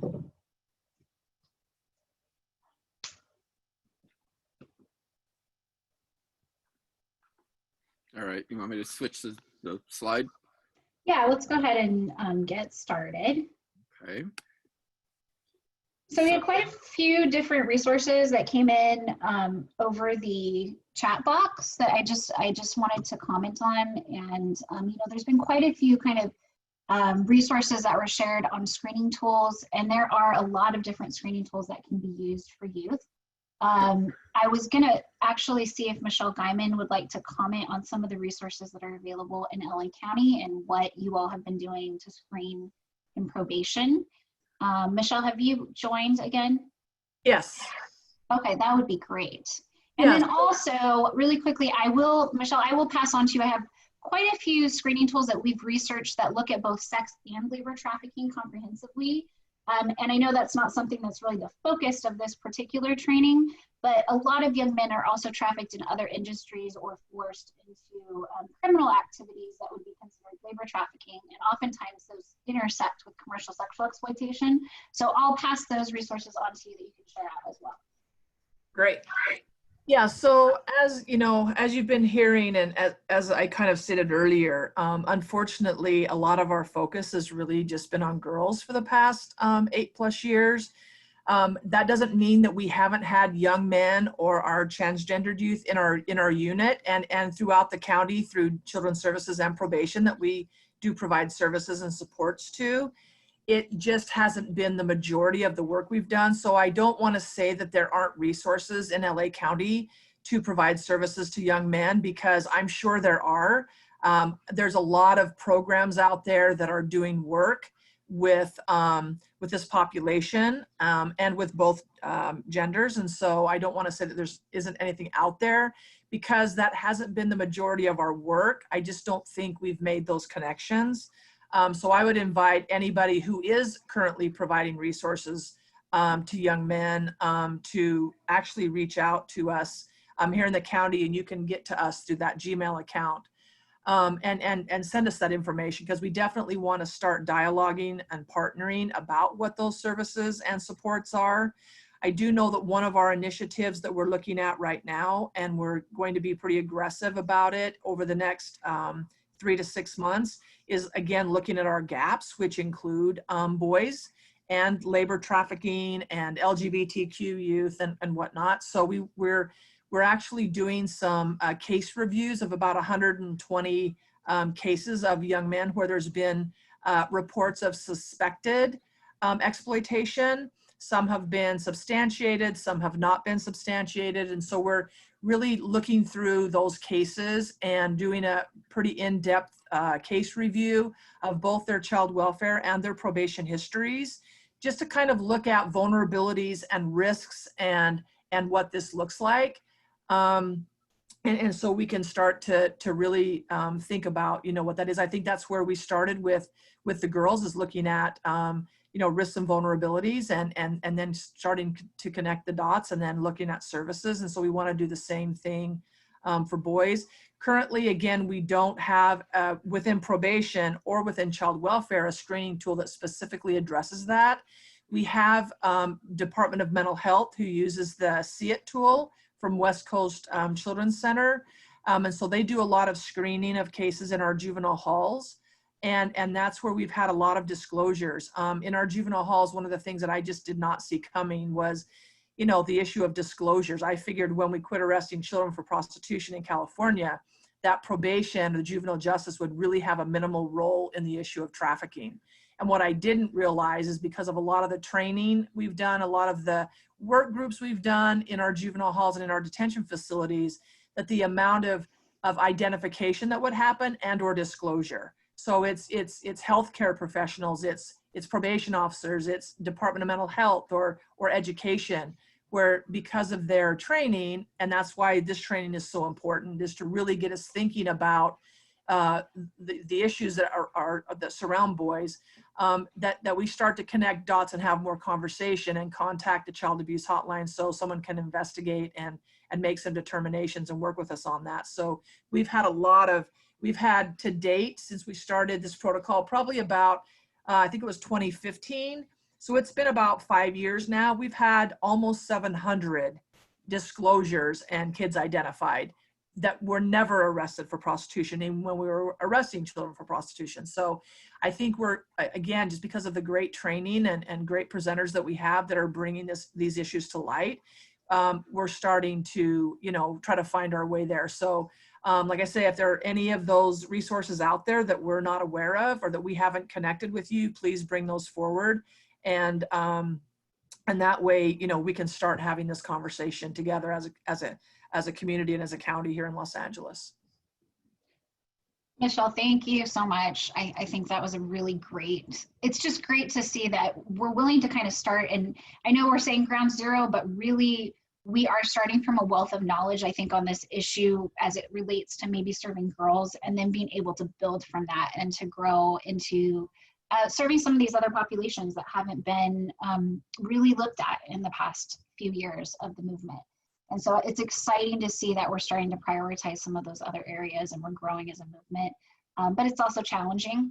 And so I do want to say that, the anti-trafficking organizations throughout the state that I mentioned earlier that are funded through California Office of Emergency Services, I just recently put together a whole list of all the state grantees and federal grantees throughout the state.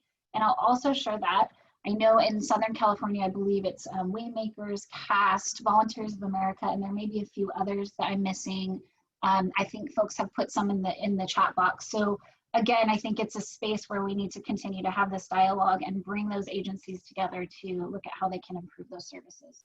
So I'm going to go ahead and pass this back to Russell.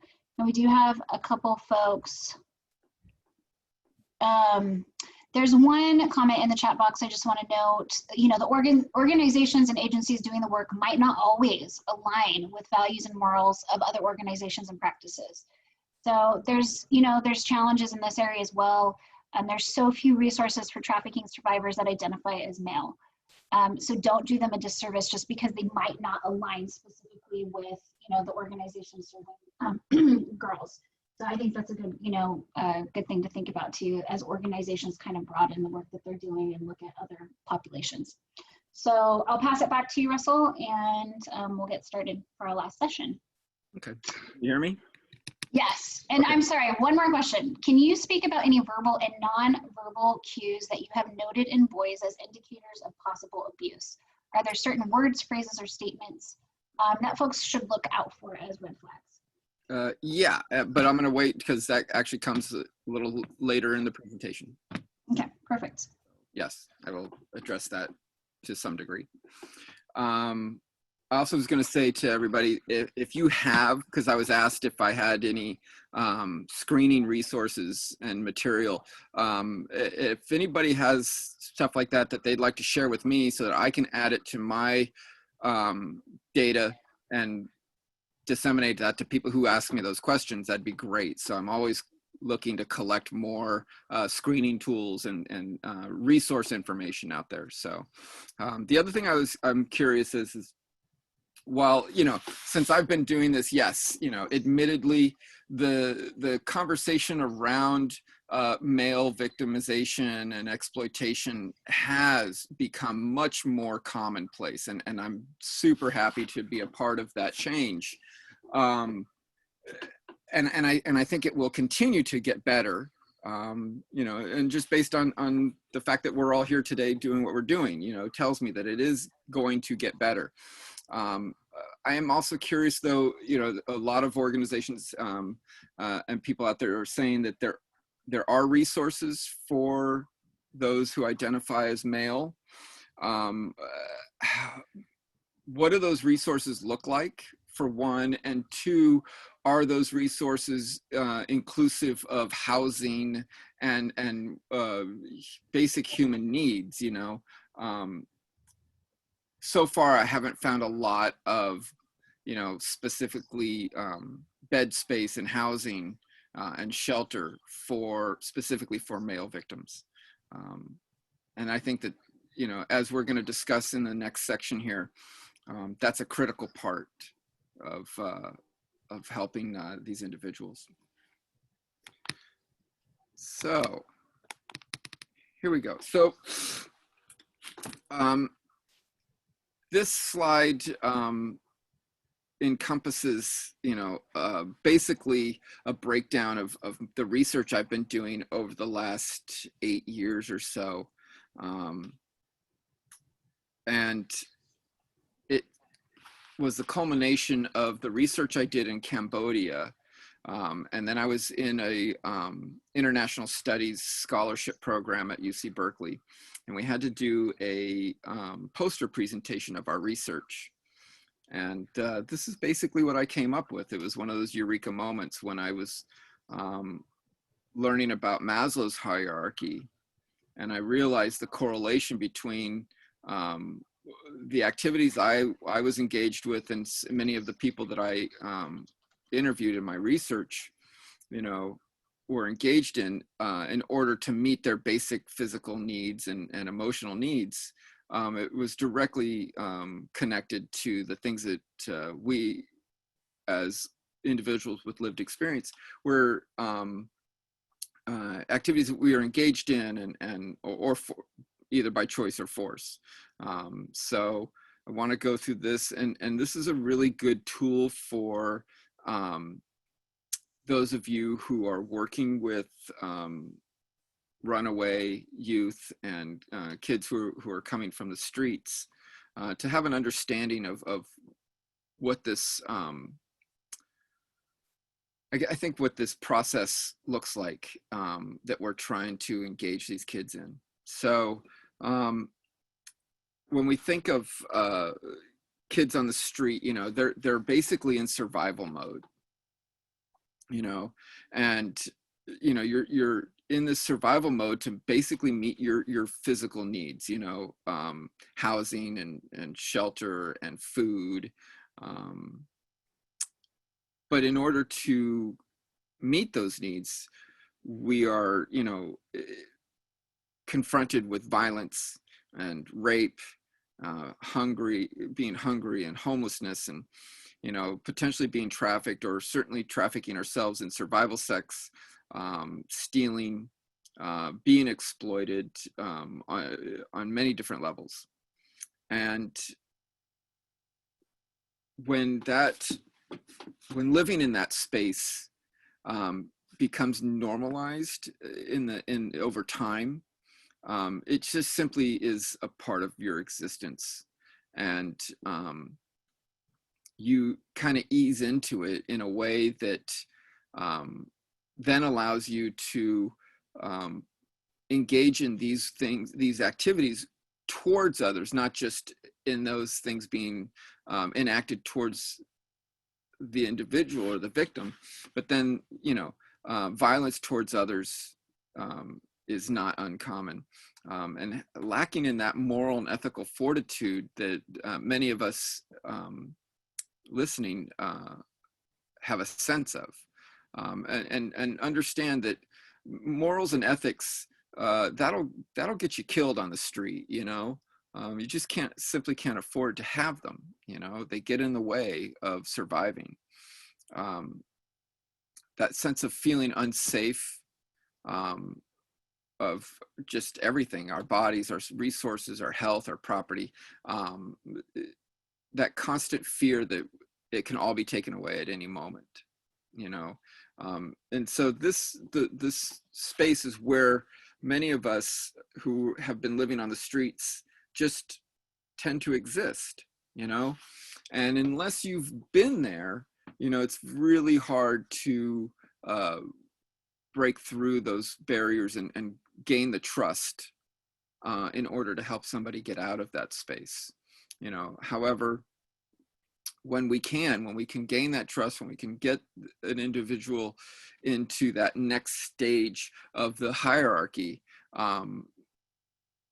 they start that healing process, right? And part of that healing process is mentorship, therapy, a positive network of friends or family. And I want to really kind of speak about that for a moment here, and that is that we have to be mindful of the fact that if the friends or the family or both are what has caused that individual to be on the streets or to be trafficked, obviously we need to change that network and find a healthier circle of friends and family for that individual.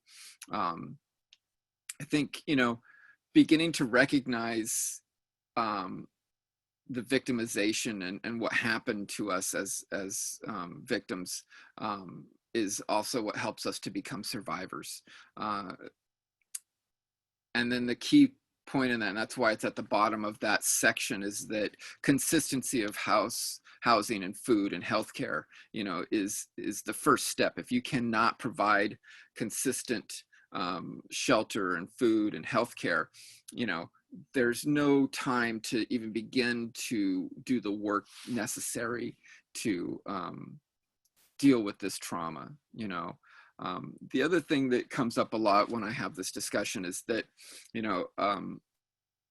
a lot of these kids go back to the streets. You get them into a program, and then, sometimes hours, days, weeks, or even months later, they are going back to the streets. And many people are really confused by that. And all I can say is that, it's really the devil.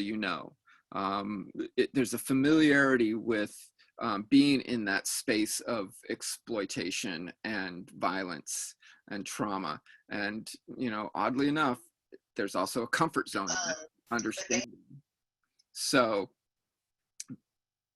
when you get somebody to a place where you think that you're starting to get them in a place of healthy healing in that process, that's the unfamiliar space. That's the space where we are terrified, where we can't trust anybody, where we don't understand what's going on around us, or the fear of the work that is necessary to really go deep into the trauma that we've experienced in that survival and that existence of survival.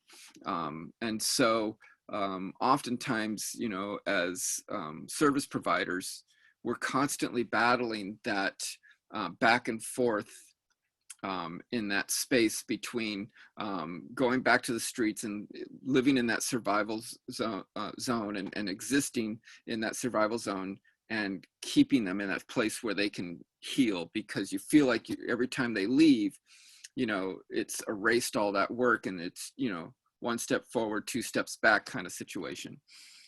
And, I want to remind everybody, but that's not actually what's going on. I mean, yes, they're going back to the streets, and yes, they are going back to what we see as a very dangerous and violent and detrimental place for them.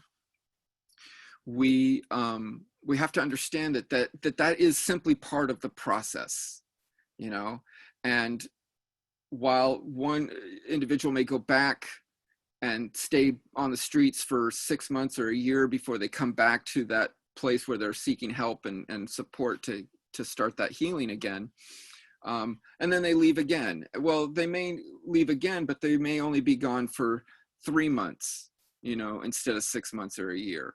And then they come back, and then they leave again, and they're only gone for a few weeks, and they come back. And so you slowly acclimate to this life of healing, this space of healing. And, to just be patient with that and understand that it's okay. And if you have somebody in a program and they're threatening to leave and run away and go back to the streets, I think that rather than, lock them up or do something drastic like that, I think it's really important to just have a safety plan, an exit plan, and help them have a clear understanding. Okay, if you are leaving and you're going back to the streets, or you're going back to your trafficker, do you have a way out? Do you understand, help them understand where they can exit that if they need to, and when they need to. And just always being there and being consistent in that having that space available for them when they're ready to come back, I think is critical. However, once, you know, that healing place does become a more comfortable zone, the likelihood that they go back becomes less and less, right? And while living in that healing space, you know, can go on for many, many years, decades even, once we get comfortable there, then we can start to then think about other, you know, rising up into the other zone of the pyramid, and the hierarchy here. And, you know, that when you're in that space of realization, right, and self-realization and self-empowerment, that respect for oneself, that didn't exist before, starts to really become a powerful tool in dealing with the trauma and dealing with triggers, right? You start to have that belief in a future. One of the reasons why we stay so long in that healing zone, or stay in that survival mode, is because there is no future there. And so one of the key things in living in that space of self-realization is that you actually believe there's going to be a tomorrow, that there is a future. You know, I know from personal experience, when I was on the streets living in survival mode, I couldn't afford to think about tomorrow. I just needed to think about right then and right now, and how I was going to survive that moment. And time again in my research, that's what I keep hearing, and it keeps coming back to that. There is no tomorrow. Tomorrow doesn't exist. It's only right now. And so making plans and believing that there's a future is really a waste of energy, because you have to put all of your energy into just getting through that moment. However, once we can securely keep somebody in that space of healing, and then that development of self-realization happens, that starting to make healthier life choices, you know, such as getting an education, you know, setting and having positive goals, starts to become, again, more common and easier to do. And we have to remember that, for example, setting goals, this is a learned skill. You know, nobody starts out knowing how to set and achieve a goal, you know, especially those of us who didn't have people in our lives living that example for us, you know. And so we, you know, as service providers, it's really important that we help these individuals learn how to set their own goals and achievable goals. You know, I hear from a lot of service providers all the time that, you know, they get a hold of these kids, and they're like, they have these grandiose goals that, you know, we know are, you know, so grandiose that they're not likely to achieve them. And then they're setting themselves up for failure and disappointment, which then oftentimes can push them back onto the streets and out of programs, because they figure, well, what's the point? I couldn't achieve that goal. So I think it's really key, if we're going to do this work with these kids, that we help them to set achievable goals. Now, that doesn't mean that you discourage those grandiose goals. You know, you let them have them. But you say, okay, you know, in order to achieve that huge goal that we see may as be unrealistic or impossible to achieve, we have to start to set small, achievable goals. You know, for me personally, it was getting my GED. You know, I didn't think about anything else other than just focusing on getting my GED. And it took me 3 months. I went to classes and I got my GED. And then that sense of accomplishment gave me the sense that, oh, well, if I can do that, now I can do this next thing. And so I went to community college, and it was a little more involved, obviously. And we all know that, you know, community college is a little more intense and a little more academically rigorous. And, but yet, because I achieved the ability to get my GED, I could build on that, you know? And so I think that it's really important that we teach those skills to these individuals so that they can build on that. Once again, you know, if we can get to that place where living and being in that space of self-realization becomes commonplace, right? We begin to exist there. Then, you know, a whole new world of self-empowerment and agency starts to really become real for us. And I think that that's really when that sense, as Maslow puts it, that self-actualization is really where we begin to thrive, you know. And to me, you know, I, again, when I spoke to survivors that are really thriving in life, that's, you know, where they really exist in that space of thriving. You know, they have that moral and ethical fortitude. You know, they know how to achieve goals. You know, many of them have, you know, gone on to higher education and have, you know, certainly at least bachelor's degrees or master's degrees or even PhDs, or they're very successful in a business, or they just are found a career that they feel really positive in, and like they're really contributing, you know, to those around them, to their family, to themselves, to their community, and to society as a whole, you know.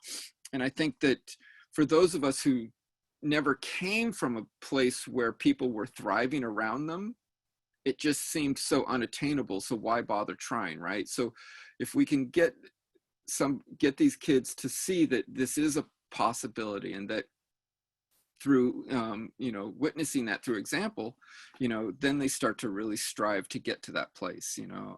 Again, you know, I can speak to my own experience, and when I finally got into UC Berkeley, you know, it still took a little while, but I realized that as I was starting to, you know, get through school at Berkeley and I was doing this work, you know, I was actually making a difference, not just in my own life, but in the lives of others, you know.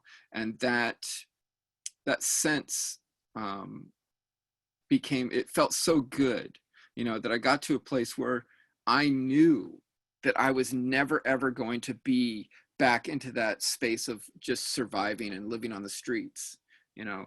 And I want to digress a little bit about that, because it's important to also understand that that space of violence and you know, trauma, and that survival, that sense of being in survival mode, is not just a physical space, right? It's a mental and emotional space, you know. And so you can be living in this healing place or living in this self-actualization place and still get triggered to feel as if you're in survival mode again. And this is where we become vulnerable to, you know, going back to making unhealthy choices, such as, you know, using drugs and alcohol, or committing crime, or just in generally being self-abusive. And so I think, you know, part of this process in healing is that it's really important to teach people how to manage their triggers. You know, I tell, when I give this lecture, I often say that everybody in this audience has experienced trauma. You know, it's just part of the human condition, is to go through trauma. The difference is that fortunately, most of us, and hopefully most of us, had really good, healthy support systems around us when we experience this trauma. Therefore, we develop the ability to manage those triggers when they come up, and so they don't push us back into this space where we feel like we're in survival mode. Again, speaking for myself, people ask me, how do I manage triggers, you know, when they happen? And I've gotten to a place in my life where when triggers come up, it's almost a fleeting moment, you know, in my heart and in my mind. And it comes and goes very, very quickly. And I see it, I recognize it, and I move through it.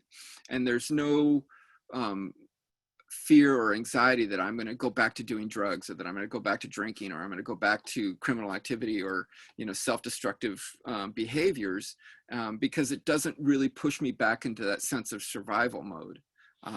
And I think that it's really critical that when we're doing this work, is that we, you know, give them the skills and the tools they need to manage these triggers, because ultimately, we're never going to erase the experience, right? The trauma is going to be with us forever.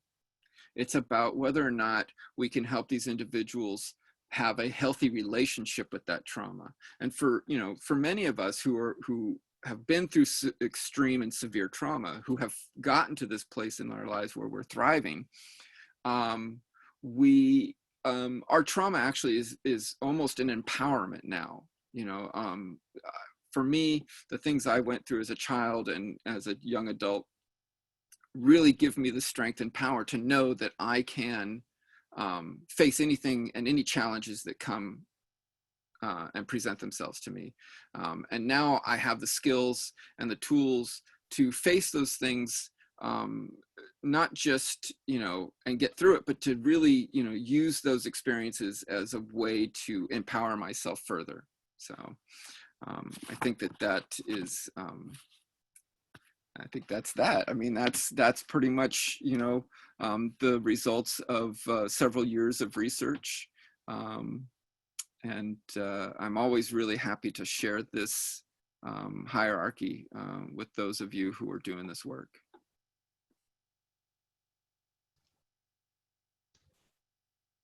Questions, comments? I think this is Melissa. I mean, I think many of us, every time I hear you share that, I just have to kind of pause and like take it in because I think there's just so many really deep pieces to what you're sharing, particularly in how we relate to trauma and how you talk about this relationship with trauma, and how I've seen that not only for the survivors that I worked with, but myself and others as service providers, and the relationship with trauma that we experience in doing this work and being able to integrate it into who we are as individuals. And so I really thank you so much, Russell, for just the authenticity that you bring and being honest about the vulnerability of this experience. And it's really incredible to see the work that you're doing. So there is a couple more questions or comments as I was scrolling through. I took a moment to kind of look and scroll through and see if we missed anything. And one resource I thought that was great is someone asked, are there power and control dynamics? Is this similar to domestic violence? And is there something similar to like the power and control wheel? And there is actually a power and control wheel that was developed that addresses human trafficking. And I think it's a great tool because my background actually started in doing domestic violence and sexual assault work years and years ago. And so I'm very familiar with that tool. And it was helpful in working with survivors to be able to look at those power and control dynamics as they related to trafficking. I didn't know, Russell, if you wanted to comment any more on that, or I'll share the resource for sure. I mean, I would wholeheartedly agree that it's absolutely, about power and control.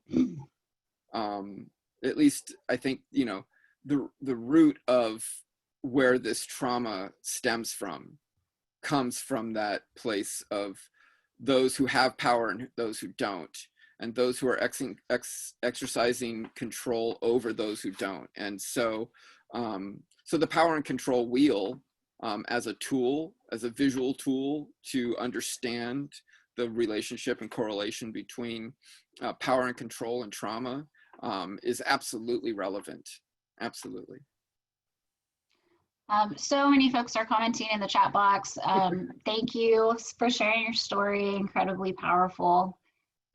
If you have other questions, feel free to type them in. We are going to move into a little bit more about interventions, but I do want to give folks the opportunity to ask questions about this kind of healing process and that space from surviving to thriving, what that looks like. So ask a couple questions if you can. We're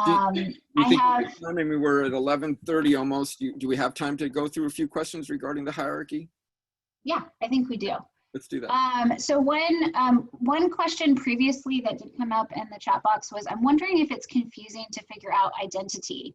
If gay, transgender, and straight trafficked boys, men are all grouped together in one program, do you think it would be helpful to have residential or non-residential programs which are specific for boys and men that are straight? Yeah, I saw that question and I responded privately, but I'll do that. I'll do that publicly here. And yes, I'm always a little torn because I think that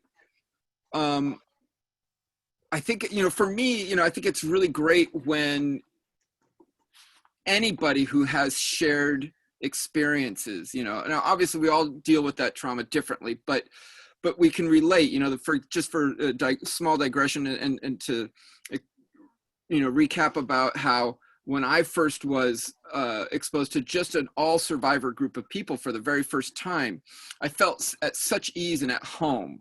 And it didn't matter that I was the only male there, it was just all women, but yet they knew that I was part of that community, and that sense of belonging, really, it felt wonderful.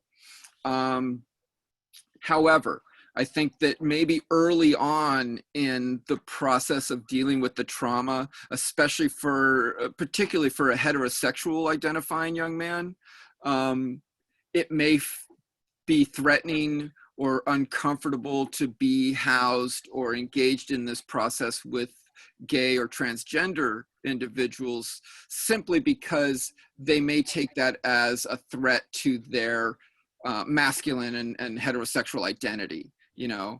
Because especially when young men are really, struggling with that sense of masculinity and what we as a society, how we as a society kind of identify masculinity, that can maybe be an unhealthy situation. I think maybe later on down the line, that becomes less important.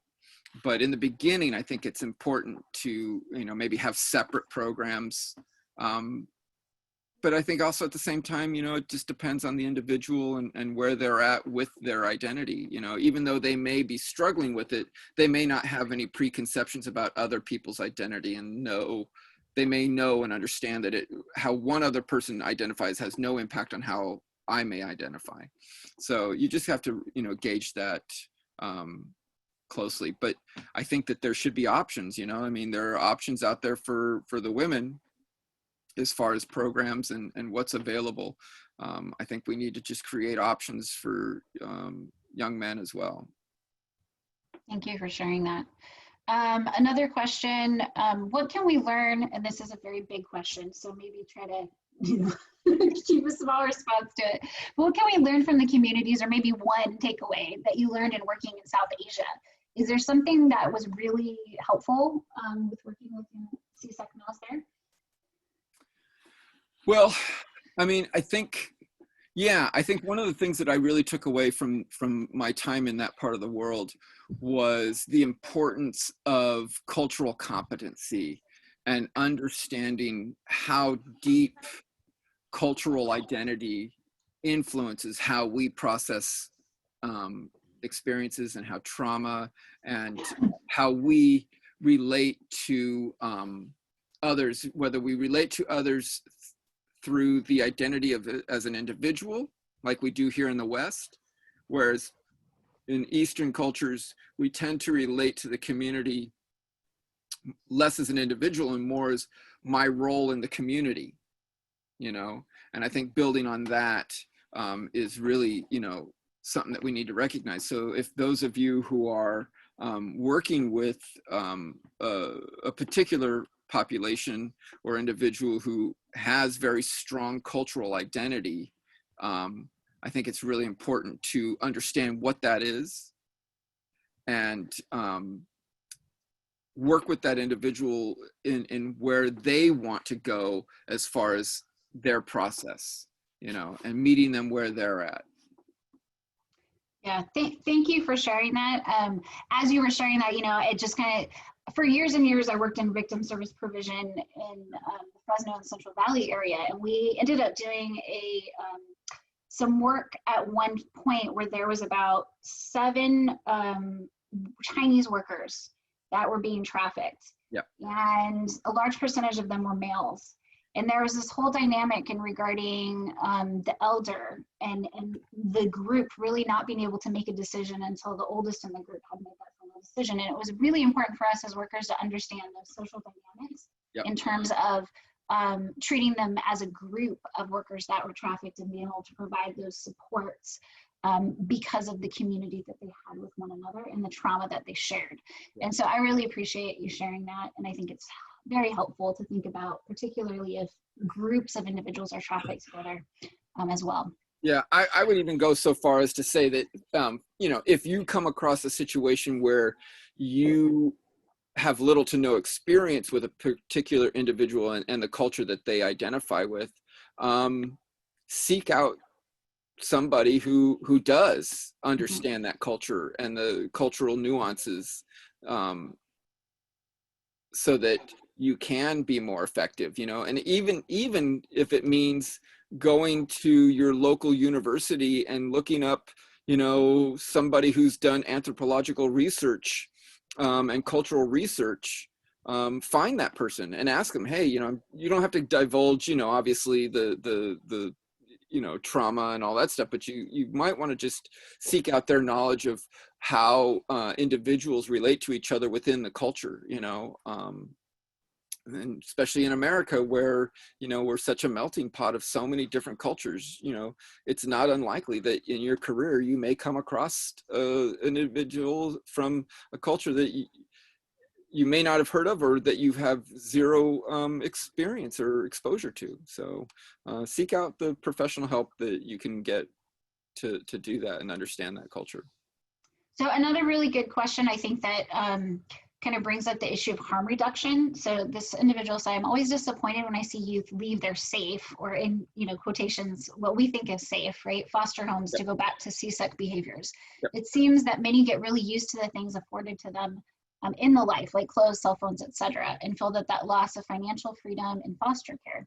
Any suggestions on how to address this issue with youth? That's I mean, that's a hard one. That's probably one of the hardest ones for the work that all of you are doing. This is probably one of the hardest things to deal with, and I don't want to say combat, because that's combative, because that's not how you want to approach it. But I think just, you know, just meet them where they're at, and just try to just do the best you can, you know, in saying, I know that, you know, where you were, you had all these things, and here you won't have those things, but this will get you to a place where you don't need somebody else to give them to you. You'll be able to get these things on your own. I don't know, you know, I think that is one of the cruxes of the problem of keeping these kids in these programs and keeping them in a safer space. Now, mind you, you have to remember that a lot of them, you know, it wasn't necessarily safer being in a foster home. I grew up in foster care myself, and I was abused in multiple foster homes. So just because you're taking them to a place where you think is safe, that and it may be safe, you know, because you've probably vetted these people and you know that it's safe for the kids that go there, that doesn't mean that that's where that child thinks is safe, you know. So you just gotta, you know, meet them. Like I say, I use this term a lot, meet them where they're at, you know. And if they freak out and run, you know, sometimes there's just not a whole lot you can do about it until they come back. And when they come back, instead of shaming them or, you know, questioning why they would do such thing, just welcome them back and just say, okay, well, let's try this again, you know, and just keep being consistent in that is, I think, the best thing to do. Yeah, absolutely. And the CDSS recently, you know, came out with a whole series on harm reduction, which is basically us understanding as service providers that these kids are going to run. They're going to continue to run. And as Russell said, the more consistent we are with just maintaining that response of not, you know, oftentimes as workers, we're going to feel disappointment or anger or frustration even after seeing it happen over and over again. But it could be that 6th or 7th time that you're going to see that bigger push through to a victory or, you know, whatnot for that individual. Well, and so I don't know if Michelle Guyman is still on, but I know Nola Brantley has done multiple trainings on harm reduction in LA County. Michelle, do you know if there's an upcoming training that might be able to address that issue? Yeah, sorry about that. Could you ask me the question again about training? Yeah. In regards to harm reduction, Is Nola Brantley going to be offering any upcoming trainings? I thought you had sent me something about that. Yes. So I think we have a harm reduction training coming up. The problem is with the training is it fills up so quickly. You know what I mean? So we're going to be, Nola and I are going to be looking at the September, October training dates for new trainings coming up, and harm reduction is always a part of that series. So it'll be in that series. Yes. Great. Thank you. So I also want to remind people that, and I think I said that, I alluded to this a little bit earlier in the lecture, and that is that, you know, because we see women as victims in this world, we've created a space for them to come forward and you know, disclose trauma and violence towards them and get the help. And we've created spaces for them to get the help that they need if they seek it out. And therefore, you know, we're used to the fact that a lot of these girls start to get, you know, help, and they start to get their shit together earlier, you know. I mean, not to mention the fact that women tend to mature sooner than men. So you'll see girls as young as, you know, their early 20s starting to really do the work they need to change the direction of their life, you know, when it comes to these issues. Whereas, you know, men tend to start to do this, you know, in their mid to late 30s, and even later. You know, some men won't even begin to deal with this issue until they're in their 40s or 50s. So I think it's important for us to, let me say this, I do understand that the vast majority of us in this conversation right now work with youth.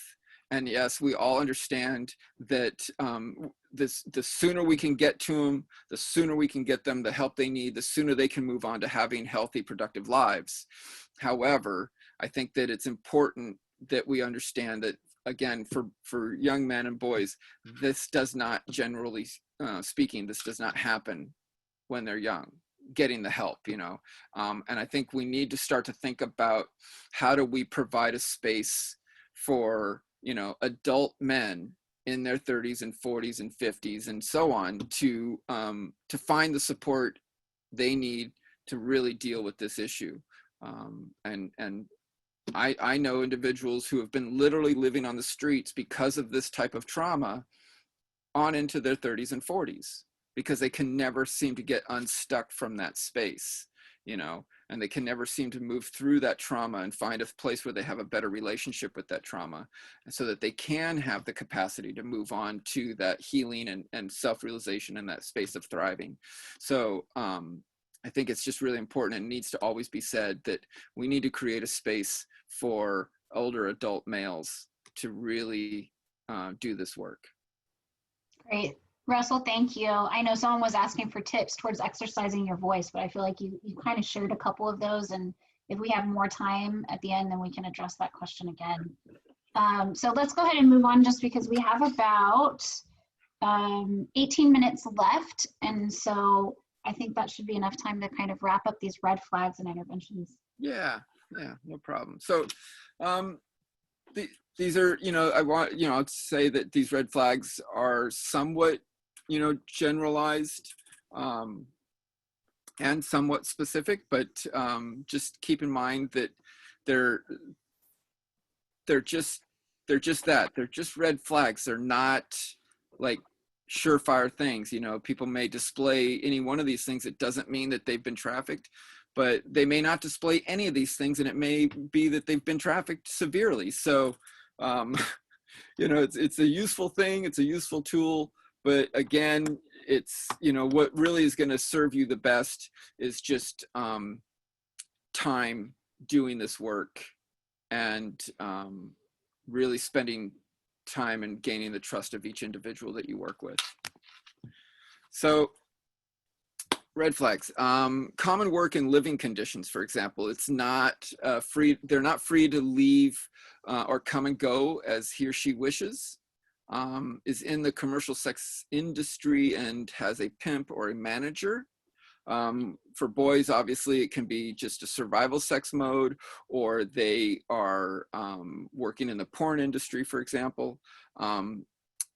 a lot of this also, I'm sorry, but to digress, a lot of this overlaps with labor trafficking as well, is unpaid or paid very little or paid only through tips, or in-kind services, for example, works excessively long or unusual hours, is not allowed breaks or suffers under unusual restrictions at work, owes a large debt and is unable to pay it off.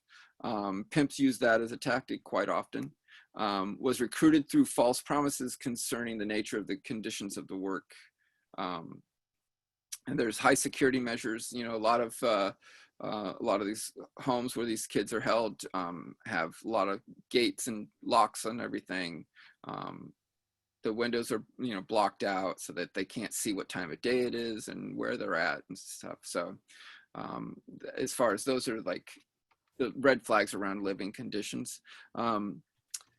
The poor mental health or abnormal behavior, you know, is fearful, anxious, depressed, submissive, tense, or nervous and paranoid, exhibits unusually fearful or anxious behavior after bringing up law enforcement and avoids eye contact. Their physical conditions can be lacks medical care and or is denied medical services by their employer or managers or pimps, appears malnutrition, malnourished, or shows signs of repeated exposure to harmful chemicals. That's obviously very clearly labor trafficking, but you can find signs of physical or sexual abuse, restraints, confinement, torture. Cigarette burns is a common one. They have, or they present this sense and a lack of control and has few or no personal possessions, is not in control of his or her own money or financial records or bank accounts, is not in control of his or her own identification, or doesn't even have any, is not allowed or able to speak for themselves. This is true specifically with non-English speaking people. It's really important to have a translator from your organization or somebody unrelated to the individual, obviously. Claims of just visiting and inability to clarify where he or she is. This is a common one with victims of sex trafficking, that pimps will drive them around the state or the country in blocked out vans or windows, and they will not know what city they're in. A lack of knowledge or whereabouts, loss of sense of time, and has numerous inconsistencies in their story. Some of the invisible red flags will respond to trauma. While responses to trauma are universal, the way trauma can manifest in transgender and gay males can appear differently. So this is the really one that really is specific to what we're talking about today.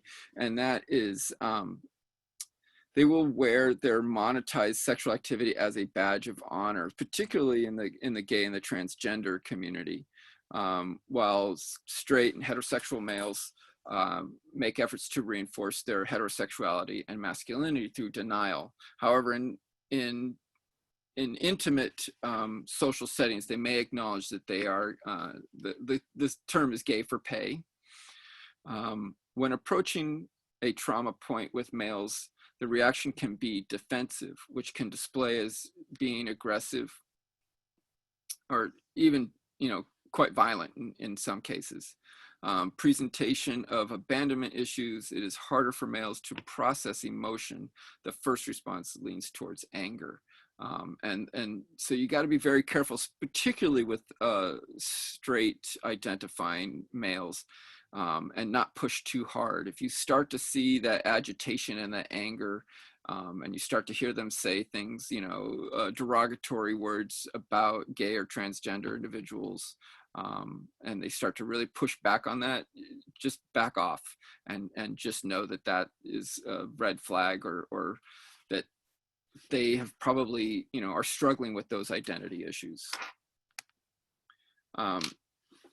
So some of the interventions and things that we can do to help these individuals move through this is create a plan for the youth on a case-by-case basis that includes autonomous choice of independence.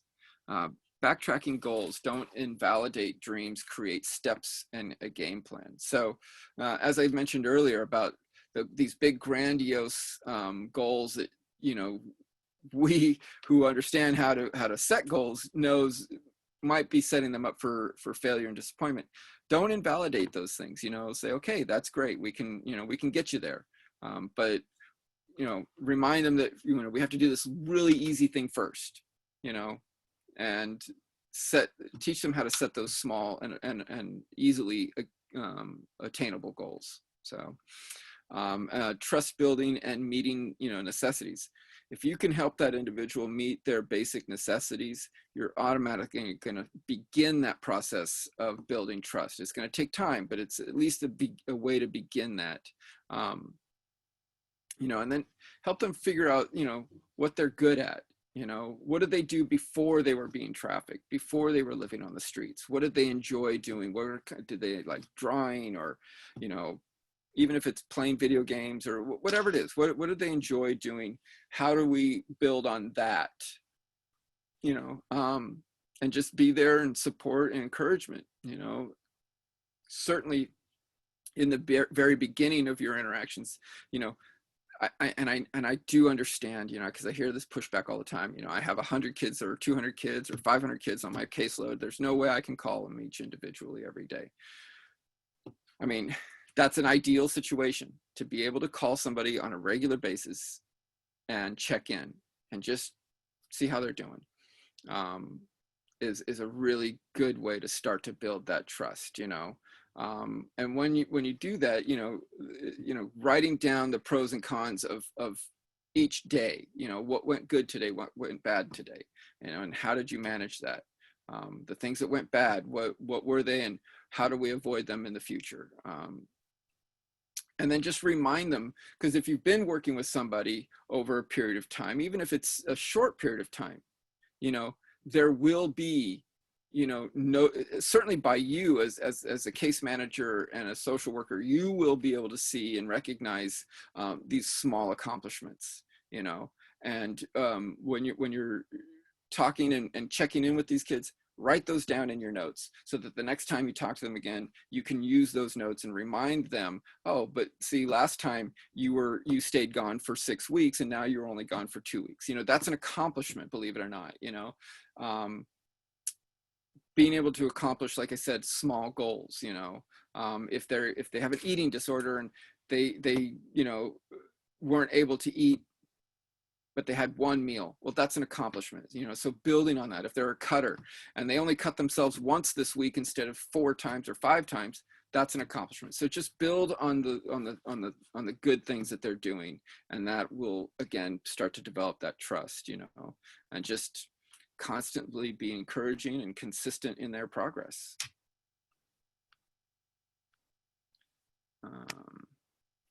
Oh, Melissa. Yeah, we're going to go ahead and skip that last breakout session, which I thought we'd probably not have time for. Next time too. Because we have 7 minutes left. So yeah, go ahead and move through that.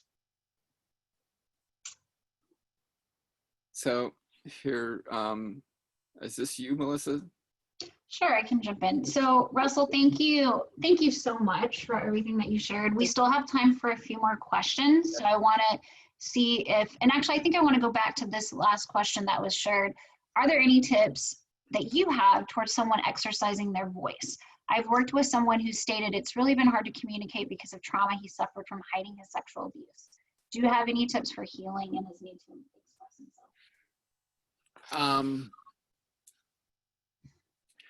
Well, you know, I think my gut tells me the first thing to comment on that is that, you know,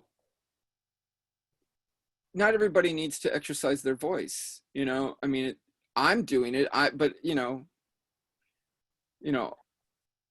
I got a monster ego and, you know, I'm somewhat narcissistic. So it's easy for me to just get up there and start exercising my voice. That may not be, you know, everybody's way of dealing with this, you know. and yet at the same time, I think it's important that there is a place somewhere, even if it's just in a therapy situation or a small group or, you know, intimate relationship with somebody where everybody has a voice of some kind where they feel a little empowered. So I think it's just, again, you know, figuring out what works best for that individual, you know, and just, you know, the only way someone's going to feel like they have a voice is if there's somebody there to listen. And so just listen, you know, and if they struggle with that, don't even comment on it. Just let them be in that space of struggling, because the more you just sit and listen, you know, they'll get better at it, you know, and it's just like anything, you just got to practice. Awesome. Thank you, Russell. So we're about to our end today, but just really briefly, I just want to share a little bit about PACT. So PACT is a regional cohort project that basically our mission is about implementing a coordinated cross-system model that is effectively serving child labor and sex trafficking victims. And so we do that by bringing counties together, county leadership together, and within child welfare agencies throughout the state to talk about some of these really challenging issues and to see how we can learn from one another and have these types of dialogues where in some of these areas we don't have, right, all the answers. So it's a space to really grow together in the movement and the work that we're doing. We also have a PACT Thriver advisory team, which Russell is a part of, which is made up of folks that have lived experience, but are also just incredible experts in this work. And so Russell is available to do some consultation throughout the state. Some of that is funded through us, and other organizations also consult with Russell. And so if you're interested in that, you can definitely reach out to him or to us. And I can bill you separately. Yes. And then we also do conduct research and evaluation and provide some technical assistance and training throughout the state to child welfare agencies. So we're looking forward to be launching a larger statewide program in the next few months, hopefully by November, in which we'll have the opportunity to engage nearly all of the CSEC opt-in counties. And those are counties that receive funding through the state allocation to do this work around child trafficking response. And so I'm looking forward, hopefully, to being able to work with more of you as the year goes on. So here's our website, Russell's contact information. Feel free to reach out to him if you have specific questions. And I know my contact information isn't up there, but I'll also put it in the chat box.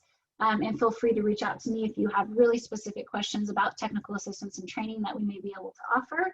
And then with that too, I want to pass it back to Michelle to just allow you to kind of wrap up and share any next steps as we move forward and continuing to address this in your county. Yeah, thanks, Melissa. Again, I just want to thank Russell for you know, coming on and doing this presentation. I hope we can get him back again, because again, I think this is just a really important issue, and we need to, you know, like I said, really do more intentional work around young men and their their exploitation. So we're gonna try to get you in our training series here as we continue to move forward. We'll see. I hear you got big plans coming up, so we'll have to check that out. So anyway, and then Melissa again for just hosting, and everybody else who was on the call for hosting. Like I said, most everybody on this call will be on our distribution list. So as we, you know, do training in the future, feel free to sign up. And if you've already taken training, you think it was effective, please send those emails to other people. Because again, I think the best way we really start to, you know, work on this issue is to get as many people involved and eyes on and more informed as possible. And so I just appreciate everybody, you know, being involved with us during this COVID and webinar season. I know sometimes it's not the easiest thing to do, but I appreciate it. And again, just want to thank Russell for being a part of the work we're doing here in Los Angeles. Awesome. Thanks so much, Michelle. And you know, it's funny with this virtual setting, a lot of times we just end instantly, but last time we stuck around for a little bit. So Russell and myself and a few other of our staff may be sticking around for a few minutes. And if you have specific questions that you want to ask more personally in a smaller group, feel free to stick around for a few minutes after. And if not, I just hope you have a wonderful rest of your day and continue to stay healthy and well, everyone. I know it's a crazy season, so take good care of yourself. And thank you, really thank you for all the work that you are doing. And we hope that this information will help you to, to connect with more youth, to connect with boys and men, and to be able to identify if there are stuff, if there is stuff happening, and to get those resources to them. So we will be following this up with all of the resources I will pull together and will be sending out to everyone. And so thank you also for those of you that did that. And then I think we need to click to the next screen, Russell, and it has the final code word. Maybe, there we go. So you're gonna email the word iceberg to csecwebinar2020@gmail.com, and that will allow you to get full credit for participating. And I believe Michelle will be sending all this information out as well in the next couple days. So thanks again, everyone. Have a great day.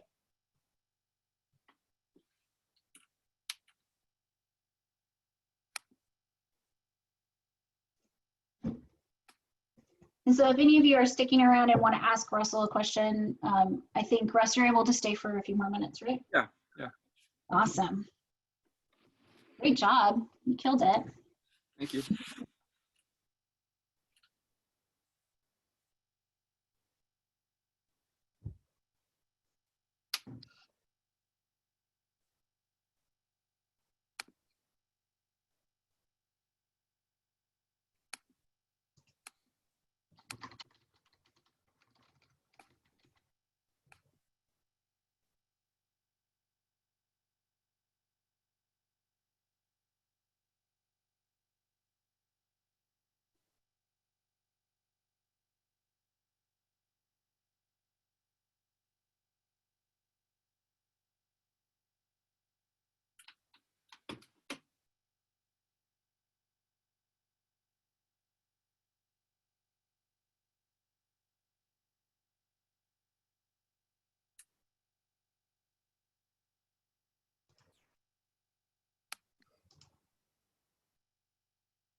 Are there questions?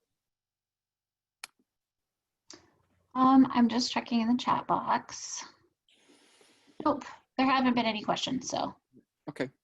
There's still a lot of folks on though, so I'm not sure if anyone does have a question, make sure you just unmute. You can feel free to unmute yourself and just ask your question or share your video. Russell, this is Cash. Hey, Cash, how you doing, buddy? Good. I just want to thank you for inviting me to this, and I'm really inspired, and I'm looking forward to helping out. Yeah, no, it'd be great. I'd love to see, maybe your company, because this is something, So Melissa, this is my friend Cash. Hey Cash, how's it going? Hi there. I don't know if you can see me or not. I can. He's a new friend. He's a new friend. Has nothing to do with the anti-trafficking work at all, but just wanted to see what I do, and so I invited him to the webinar. And but this is the kind of thing that actually is going to start to make a difference, is when we can get people outside of this work to get involved in whatever way they can. So, for example, you could, just put a little blurb about this issue on your literature that you use for your work, Cash. Yes. Just simple little things like that, and just to raise the awareness. I've done a lot of traveling, and I've read books about this type of thing before. I've just never known what to do or where to go or how to participate, or in any way I can. So I'm looking forward to stepping up in whatever small way I can. So that's a great idea, Russell. Cool. Well, I'm glad you were there. Cool. Yeah, me too. I'll leave it open for others who have questions. Okay. All right.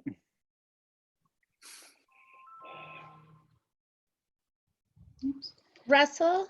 Yes. Hi, my name's Karen. Hi, Karen. I can't, I'm just seeing your screen. So I hope the view of me is okay. Yeah, This is definitely work I want to get involved with, and I'm looking at where the most need is, and obviously male trafficked victims are a need that needs to be met. Are there organizations in LA that are working specifically with men outside of caste that would be a good resource for me to connect with? That's a Melissa question. That's a Melissa question. Okay. Hi, Karen. I think that's actually a Michelle Guyman question, or Adela Estrada, who are our contacts down in LA. I'm actually up in Monterey County. But I mean, I know of CAST, I know Volunteers of America and Waymakers. And then there's Saving Innocence, I know as well. I don't know if you're familiar with them. I know that they, you know, in general, a lot of those organizations specifically work with females, but have a small caseload of males. Right.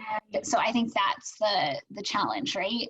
Okay. But it really, I think it comes down to like what type of work do you do, or are you interested in doing? Well, I'd like to see more homeless services provided for youth, and specifically trafficked youth. And I've met with Covenant, and they mentioned that this is definitely an underserved area. And so I'd love to know if there are any youth shelters out there specifically for men, or young boys, young men, I should say. Well, that's why one of the things I was saying earlier is that while there may be services, you know, what does that look like? And in, again, I'm somewhat out of the loop right now, but my understanding is that while yes, a lot of these organizations, quote unquote, serve that population, they don't provide housing or care or the basic needs, you know. And until, like I said in my lecture, until you can provide, you know, a person's basic needs and secure those basic needs, they're never going to really be able to do the work they need to move through the trauma. And LA right now has a lot of money to provide housing for homeless, so part of me wants to take advantage of that. I recommend it. Yeah, so I am meeting with an organization that provides homeless services later this week to talk to them to see if they might want to look into this. So that would be great. I think there definitely needs to be, like Russell was saying, there's a lot of organizations that provide the services. And I mean, I think there's a lot of those services that are wraparound, but they might not, again, have that really specific focus on certain voices. And so I think there's just this major gap, and it needs to be addressed, and we need to find ways to, to create that space. So, well, I'll contact Michelle and see if there's any groups I should be aware of. Yes. But sadly, I'm amazed at how few services there are in LA for being such a huge city. Our youth are definitely being neglected, as well our greater homeless population. But thank you. I've been excited to see how much the foster services are changing within LA. We still have work to do, but that is encouraging, because that's one of the main issues, is a lack of a good foster system. So thank you. Agreed. Okay. So I appreciate your doing this. I'm sure it's not the most fun, or but there's a lot of us who need more knowledge, so I appreciate that you're sharing. No, it's what I do. Well, thank you, and good luck with your place up in Sonoma. Oh, thank you. Area. That sounds really great and exciting. Yeah. Hopefully it'll turn into something really huge. Is it going to have a name, or you're not sure yet? Oh yeah, 3 Points Oasis. 3 Points Oasis. Okay. I'll keep that in mind. Cool. Okay. Thank you. Bye. Thanks. Any other questions, or are folks just forgetting to sign out? I know that always happens. So, okay, I think we can wrap up then. Hey, thank you so much. You did such a great job. Yeah, thank you. Do you feel good? Do you need any debrief time or anything? Nah. Okay. No, it's all good. We're always offer that. So. Okay, well, have a great rest of your day. Are you headed to do work on the stairs? I gotta get back to my stairs. Yeah, you're already out of your tie, so. Oh yeah. So, all right. I will talk to you later. Bye. Okay, talk to you later. Bye.